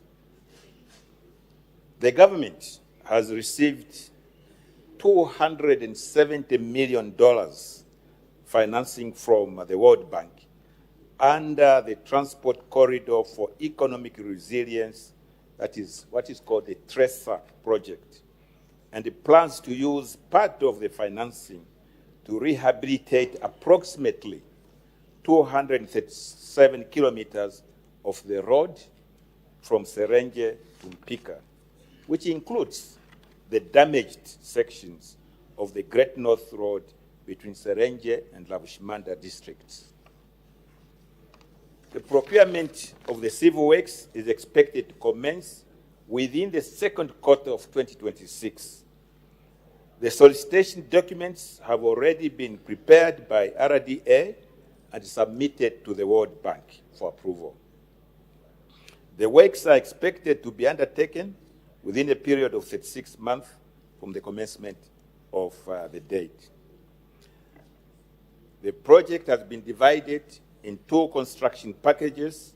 That is package 1, that is Serenge to Mpofu Primary School, which is 118 kilometers. And the second package is Mpofu Primary School to Mpika, which is a distance of 119 kilometers. Madam Speaker, the utilization or the use of World Bank resources is the most assured way to get our infrastructure done, especially where we have a critical road like this part of the Great North Road, which is on a major corridor. The reasons why we're talking about the second quarter of 2026 is because of the procedures that are necessary to implement these projects under World Bank funding. This is a grant from the World Bank. So we have to follow those procedures, but we shall do everything in our power to quicken the process. We understand how that section is damaged, and we sympathize with the people that utilize it, but this is the surest way. As soon as the contract is given, one of the things we do when we have a project like this is even before they carry out full rehabilitation, they make the road passable. The quality of the road that we shall want for this section from Serenge to Mpika will be as good as the section from Chinsali to Isoka. That's the standard that we always insist on. Madam Speaker, I hope the Honourable Member is satisfied with that answer from government. Thank you. The Honourable Member for Chitambo. Madam Speaker, I appreciate the answer from the Minister, and I know that surely the road will be done. But the Minister should know that accidents which are happening on this road are not accidents that happen like after times. These are accidents that are happening every night whenever it is raining, because the road now has created what I might call ditches on it. My question to you, Minister, is what immediate action or interventions would you take to avert these accidents, because it's quite bad? I thank you, Madam Speaker. The Honourable Minister of Infrastructure, Housing and Urban Development. Madam Speaker, the question as it's put here is when government will commence rehabilitation of the damaged section of the Great North Road between Serenge and Mpika and Lavushimanda. The answer I have given indicates when we are going to carry out those works. I'm going further to say where the money is going to come from. As regards what is happening The first step is we urge the road users, when you have a damaged section like that, to take extra caution, whether it is night or daytime, to take extra caution. Secondly, our regional engineers will be instructed where it is possible to carry out remedial work on specific areas. That will be done. Instructions will be issued to ensure. Already they do inspect that particular road. But as to whether that will be effective to make it motorable in the normal sense, that will not be the case until this rehabilitation is done. In the meantime, everybody who uses that road, we ask them to exercise maximum caution. Thank you, Madam Speaker. The Honourable Member for Chitambo. Honourable Minister, at the expense of repeating myself, maybe I should invite you this weekend. We drive together so that you see for yourself what I'm talking about.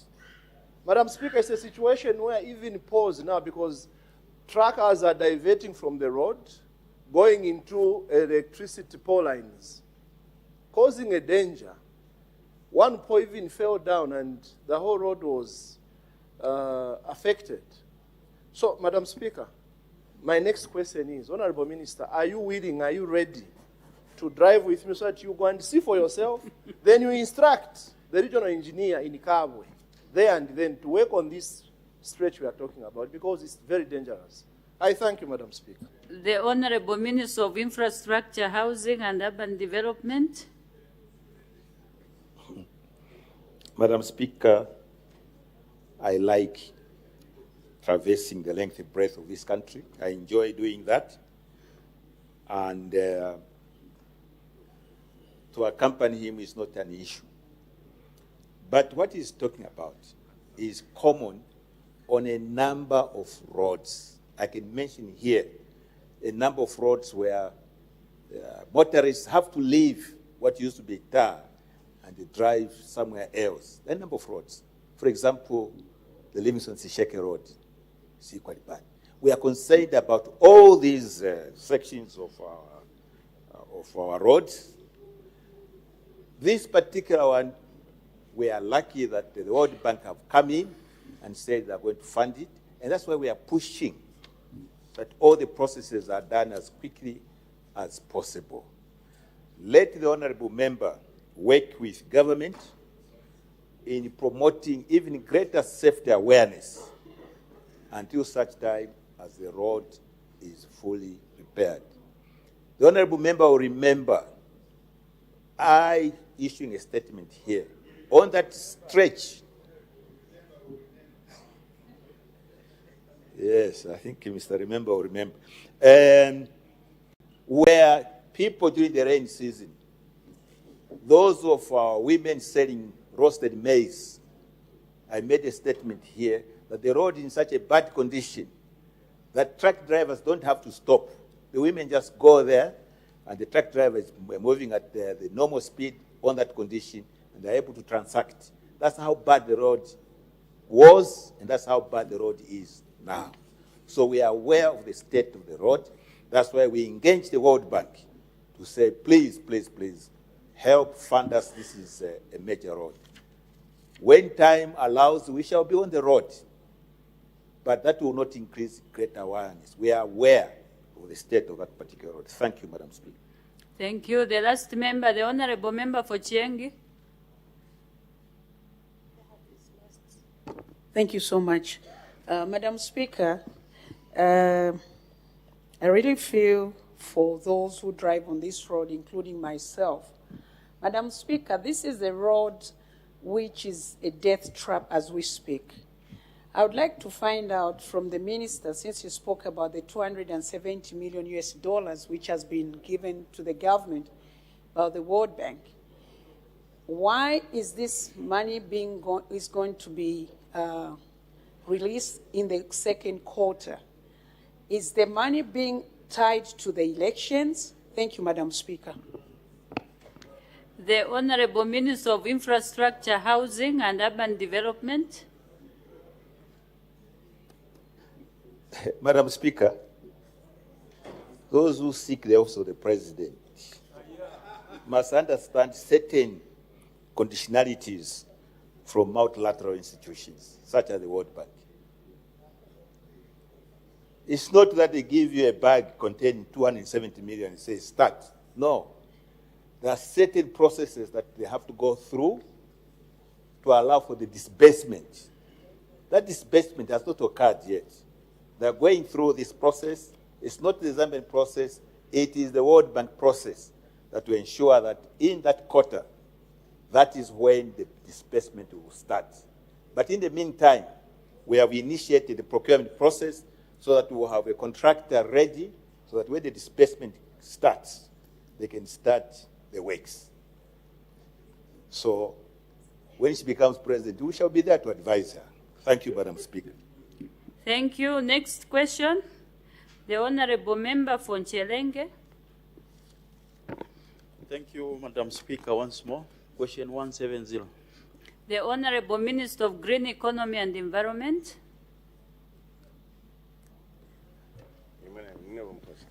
Thank you very much, Madam Speaker. Madam Speaker, the Honorable Dr. Mwale does ask the Ministry of Green Economy and Environment whether government has plans to revamp rubber plantation in Nchelenge district, and if so, when the plans will be implemented, and see what is the estimated cost of the project, and last but not least, Madam Speaker, if there are no plans, why?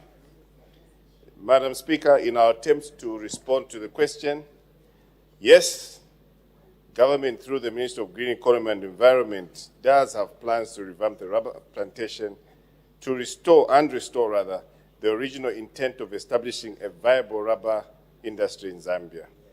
The rubber plantation in Nchelenge district is still active.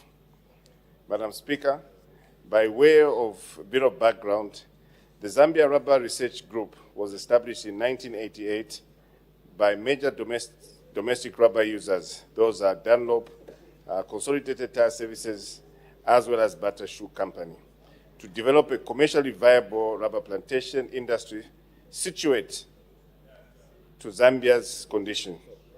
Plantation activities began in Kawambwa as well as in Nchelenge in 1989.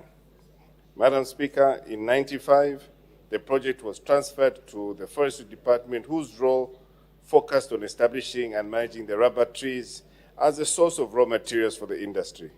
Through the research unit of the department, industry tests of viability were done and showed that Zambia rubber was competitive. However, Madam Speaker, over the years, the project has not progressed beyond plantation establishment because of anticipated industrial uptake of the rubber latex did not materialize. While the Forestry Department is mandated to plant and manage tree resources, including rubber, it lacks the capacity for processing, value addition, and industrial markets development. Madam Speaker, this underscores the need to attract private sector partners who can utilize the latex and drive downstream development. Further, meaningful revitalization will therefore require strong public-private partnership with actors who possess proven expertise in rubber processing and commercialization. Madam Speaker, in the meantime, the Forestry Department has continued to maintain the rubber plantation to preserve clono material and ensure that the resource remains viable for future investment. In Section B, Madam Speaker, once the ministry has confirmed private sector interest in the rubber sector, government plans to begin the plantation, restoration, and planting immediately. To ensure long-term viability, government is calling on companies through a structured PPP model. In C, Madam Speaker, the investment can be implemented in a phased manner. 1, plantation establishment and management. The current stocked plantation area covers 15 hectares in Nchelenge, with approximately latex production capacity of approximately 22,500 kilos. The expansion potential is significantly larger, up to 1,819 hectares, which would yield industrially viable output of roughly 2 million kgs of latex per year. This phase is estimated to require approximately $3.5 million and has the potential to create close to 1,030 direct jobs. Thirdly, Madam Speaker, processing and value chain development. To support full-scale production, the investment in processing infrastructure, equipment, and operational system is required at an estimated cost of $1.2 million. Total investment required, the combined investment, as I mentioned earlier, is sitting at $4.7 million. The government remains committed to revamping the rubber plantation in Chilenge and Kawamba district. Successful implementation will require private partnership, market development, technical oversight. The Ministry of Green Economy and Environment does stand ready to support a coordinated, sustainable, and commercially viable rubber sector for national benefit. Madam Speaker, I submit. Thank you. Supplementary questions. The Honorable Member for Chilenge. Madam Speaker, thank you so much for the submission from the Minister. One of the things that I can talk about, Madam Speaker, is that this is a project in a rural area. If promoted by government, it would create a lot of jobs, particularly for the community around it. And so for us in Chilenge, we are looking at this project as something that can bring a change, or what you call a game changer. So we're looking forward that government in their future plans, they will not forget that there's a rubber plantation that in Chilenge people are looking forward to. I'm aware that the last 2 years, I remember the minister who was then passed through and he motivated our community, indicating that this project very soon may commence. So this is why I thought I should bring it up, because the 2 years is a period that you can wait and try to make a follow-up. We're hoping that, Minister, this is something that you work on very soon. I thank you. Thank you. That was a comment. You want to comment on the comment? The Acting Minister of Green Economy and Environment. Thank you very much, Madam Speaker. At risk of really just commenting on a comment, and to give comfort to Dr. Mwale, Madam Speaker, this particular undertaking is sitting, as I speak, under the Presidential Delivery Unit. So definitely it's under our radar, and we'll definitely let you know as soon as progress starts. Indeed, my predecessor did do have an undertaking and visited your area, and that shows commitment on what government intends to do. Madam Speaker, I thank you. Thank you. The last member, the Honorable Member for Kantanchi. Thank you very much, Madam Speaker. Madam Speaker, listening to the Minister, it is very clear that you could even see from his response there was very little enthusiasm in his response, meaning this project doesn't look like it will move anytime soon, considering the 2 years that has already passed. And the visit of a minister is not commitment. It's part of his job to check the opportunities that are existing in that ministry. Now, the new Dawn government has been a key driver of creating jobs.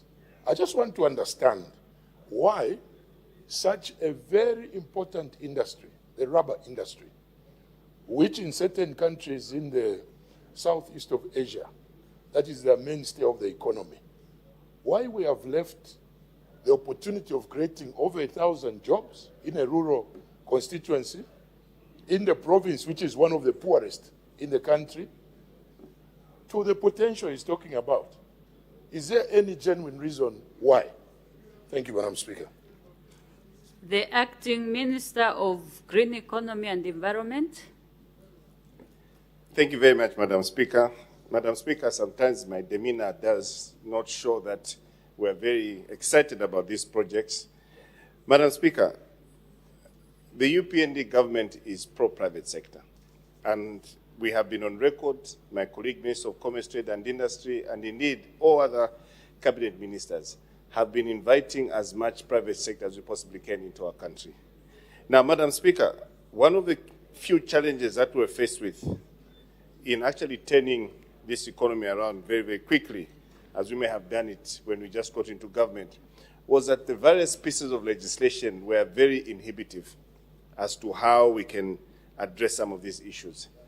But as I had mentioned earlier, in commenting on the comment that Dr. Mwale passed, Madam Speaker, for a project to sit under the Presidential Delivery Unit simply means that it's got the eye of the highest person of the land, who is the President of the Republic. And to agree with you, Honorable MP for Kantanshi, we have done an assessment based on what my predecessor had done before. We have looked at the viability of that particular project. And I just want to also indicate, Madam Speaker, that currently we are importing synthetic rubber from the likes of China, the likes of South Africa, and we also want to just make sure that we become net exporters of that particular rubber. And that's the more reason why we have the PPP Council, which is endeavoring to find as many people as we possibly can to invest in a project such as this. So, Madam Speaker, in the long and short, I want to just indicate that this project is actually on our radar, and sooner rather than later, you'll be seeing more and more investment going into Nchelenge as well as Kawamba. Madam Speaker, I submit. Thank you. Next question, the Honorable Member for Chitambo. Question 171, Madam Speaker. The Honorable Minister of Energy.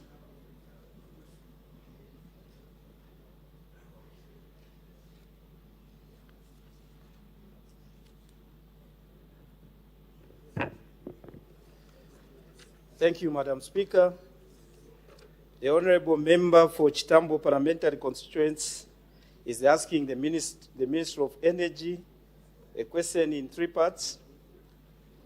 In A, Madam Speaker, whether the government has any plans to connect the following secondary schools in Chitambo district to the national electricity grid: Lusenga and Chimpundu.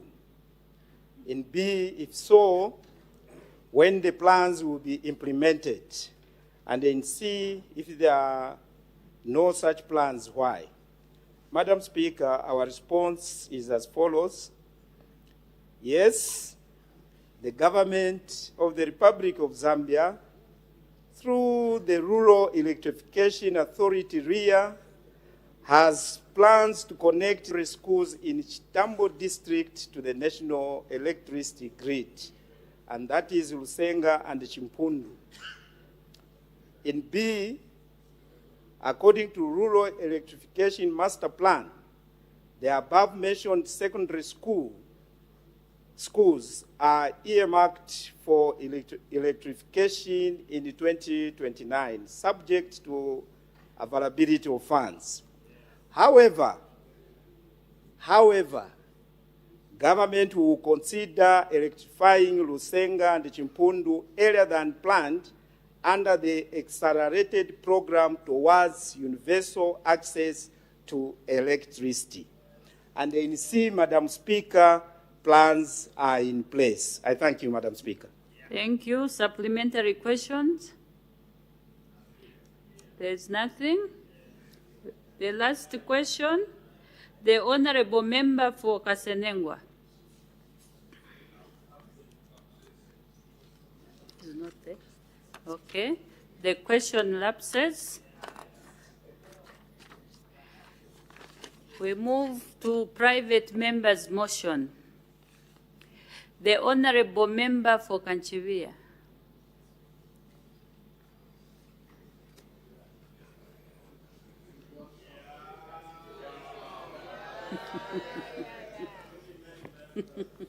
Thank you so much, Big Brother. Madam Speaker, that the House urges government to consider the introduction of a National Heritage and Cultural Week.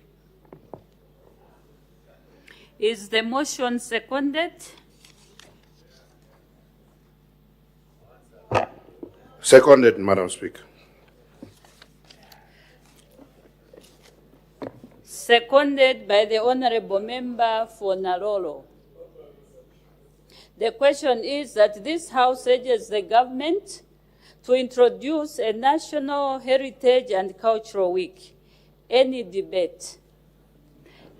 The Honourable Member for Kanchivia. Madam Speaker, I rise to move a private member's motion urging this Honourable House to support the introduction of the National Heritage and Cultural Week. Madam Speaker, Zambia is richly endowed not only with minerals, land, water, but with something far deeper and more enduring: our cultures, traditions, languages, values, and shared historical experiences. These are the foundations of our national identity and the glue that has sustained us as one Zambia, one nation, one people. Madam Speaker, we live in a time of rapid social, economic, and technological change. Globalization, urbanization, and digital culture are reshaping how our people live, communicate, and define themselves. While these changes bring opportunity, they also carry a quiet but serious risk: the gradual erosion of indigenous knowledge, cultural practices, and languages, particularly among our youth. Culture, Madam Speaker, rarely disappears dramatically. It fades silently when languages are no longer spoken at home, when stories are no longer told, when customs are no longer practiced, and when our young people grow up knowing more about foreign traditions than their own. This motion is therefore not about nostalgia. It is about deliberate national preservation, continuity, and confidence. Let me be clear, Madam Speaker, this motion is not about creating a new public holiday. It proposes a thematic national week, similar in structure and intent to the 16 days of activism against gender-based violence. It is about coordination, visibility, education, national focus, and not time to stay away from work. Madam Speaker, this approach has been tested elsewhere. South Africa observes Heritage Month to promote cohesion and education. Kenya coordinates national heritage celebrations through government structures. Ghana uses heritage programs to drive tourism and diaspora engagement. The United States of America recognizes national heritage weeks and months to celebrate diversity and historical contribution. These examples show that heritage recognition in a developmental and unifying tool is critical and not just a ceremonial luxury. For Zambia, Madam Speaker, a National Heritage Week would provide a structured, inclusive national platform, one that unites identity with economic opportunity. During this week, Madam Speaker, provincial national cultural festivals would create income opportunities for performers, designers, caterers, event organizers, and local suppliers. Cultural markets and craft expos would link artisans to buyers, exporters, and tourists, strengthening value chains for made-in-Zambia products. Heritage tourism activities, Madam Speaker, including guided tours of museums, monuments, and cultural villages, would stimulate domestic travel and support tour guides, transport operators, and surrounding communities. Madam Speaker, cultural fashion and design showcases would promote value addition to transforming traditional fabrics and motifs into market-ready products. Skills development workshops and masterclasses would professionalize the sector, covering areas such as cultural entrepreneurship, intellectual property, digital marketing and packaging, helping practitioners move away from subsistence to sustainable enterprise. This week would go to host indigenous knowledge and innovation forums, bringing together elders, researchers, entrepreneurs, and youth to explore traditional knowledge in agriculture, medicine, food systems, and environmental management that can inform modern-day innovation and the green economy. Madam Speaker, schools play a critical role in this endeavor. School-led heritage enterprise days would allow learners to engage with culture as both as identity and livelihood, nurturing early appreciation of entrepreneurship rooted in heritage. Interprovincial cultural exchange forums would promote internal trade and market across communities, strengthening national cohesion through economic integration. Importantly, Madam Speaker, the National Heritage and Cultural Week would embrace a digital economy through online exhibitions, streamed performances, and e-commerce platforms, expanding markets for cultural products, especially for youth-led creative enterprises. To reinforce excellence and sustainability, national awards for cultural preservation and enterprise would recognize innovation, professionalism, and community impact, attracting investment and long-term participation in the cultural economy. Madam Speaker, our traditional leaders remain custodians of culture and values. This initiative would strengthen collaboration between the state, traditional authorities, civil society, and local communities while promoting intergenerational learning, ensuring elders pass on wisdom, language, and customs to younger generations. This motion therefore aligns squarely with youth empowerment, job creation, social cohesion, and inclusive development. Madam Speaker, development cannot be measured by economic indicators alone.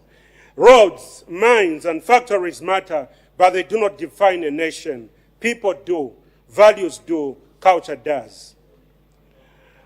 Madam Speaker, across the country, citizens expect leadership that protects not only their economic future, but also their cultural inheritance. They expect that progress will not require that we abandon who we are. This motion speaks directly to that expectation. Madam Speaker, by supporting this motion, this Honorable House will be affirming that Zambia's development agenda is people-centered, inclusive, and firmly rooted in our heritage.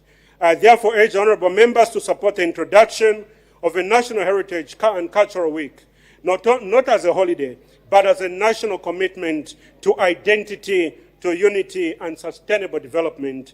One Zambia, one nation, one people. Madam Speaker, I beg to move. Thank you.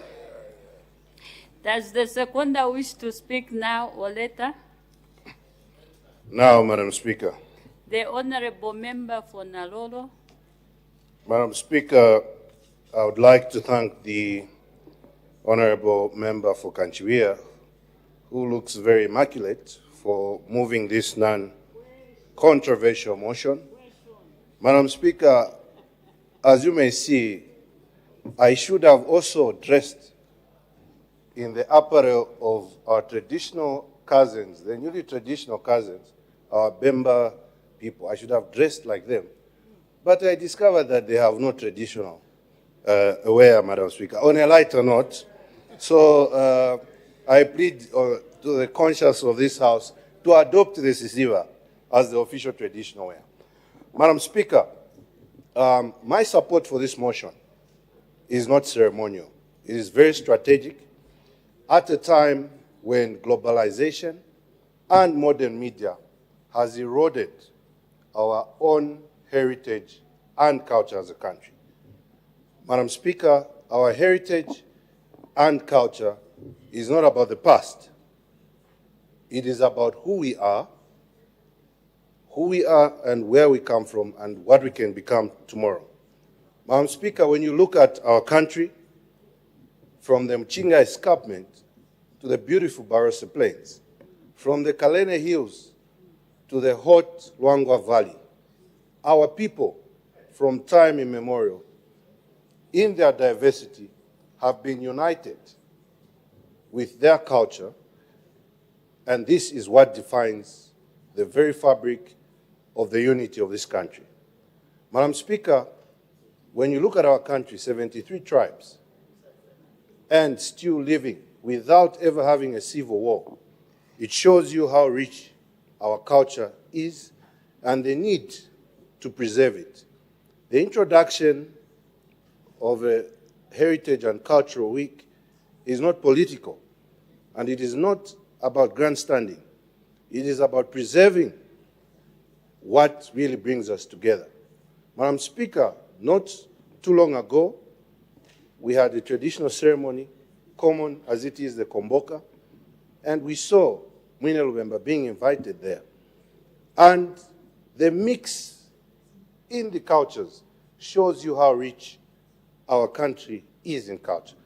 Very soon, at the end of the month, we shall have the Nchwala, and we will go there because this is part of our culture. Madam Speaker, this is also about intergenerational knowledge. How many of our children understand our history as a people? How many of our children can appreciate our traditional cuisines?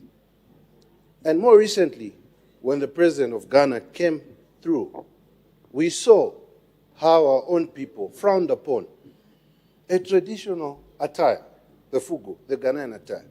It shows you, Madam Speaker, there is need to have a reawakening of our conscience for us to also appreciate our own culture in its diversity. And it is very important, Madam Speaker, to see this twofold. First of all, from the economic sense. Having a Culture and Heritage Week will boost our economy in form of tourism, because our foreign visitors will be able to appreciate the wealth of our culture through the different exhibitions that will take place perhaps for that week, through the various showcasing of traditional foods, traditional attires, and also, Madam Speaker, it also gives an opportunity for us to preserve this heritage and culture. Therefore, Madam Speaker, this being a non-contentious, non-controversial motion, it gives me the opportunity to ask this House to support it unreservedly, looking at how this country continues to grow in population. But as we grow in population, and with the intermarriages across the tribes, people appear to be more lost about their culture, more unaware about the importance of knowing why we must preserve certain traditional practices, including farming practices, Madam Speaker. So this will cascade not only to the community or to the nation. Even secondary schools during this Culture and Heritage Week have the opportunity to do inter-school debates for them to be able to have that identity. Madam Speaker, this will also help us as a people not to lose the knowledge of our own mother tongue. Imagine how now most children have no clue of either mother tongue of their father or mother. We must summon the conscience of this nation back to what it was, to appreciate culture, to appreciate heritage, to appreciate history, so that in our diversity as a people, we can maintain unity and we can be a source of admiration among ourselves. Madam Speaker, with these few words, I would like to second this motion. I thank you. Thank you. Any further debate? The Honorable Member for Mongu Central. Thank you very much, Madam Speaker. Let me thank the mover and the seconder for this very important motion. And let me also congratulate my brother, the Honorable Member for Kanchivia, for wearing a national dress, because we do recognize that the Ziva now is part of the Zambian culture. And when the people of Mongu support this motion, we are not talking about supporting we are not just talking about supporting the Lozi culture or the Bemba culture or the Eastern culture, Eastern Province culture or Southern Province culture, though I know they don't have much culture, those from Southern Province. But we are talking about supporting a Zambian culture. I think it's time that Zambia comes up with what we call a Zambian culture. I think the United Party for National Development is supporting this motion because we recognize that we are one Zambia, one nation, and one culture. So the Zambian people must now work hard to build a culture that is for all the people of Zambia. Like my brother has demonstrated, the importance of culture, the importance of identifying oneself with a culture. It unites and brings a sense of belonging.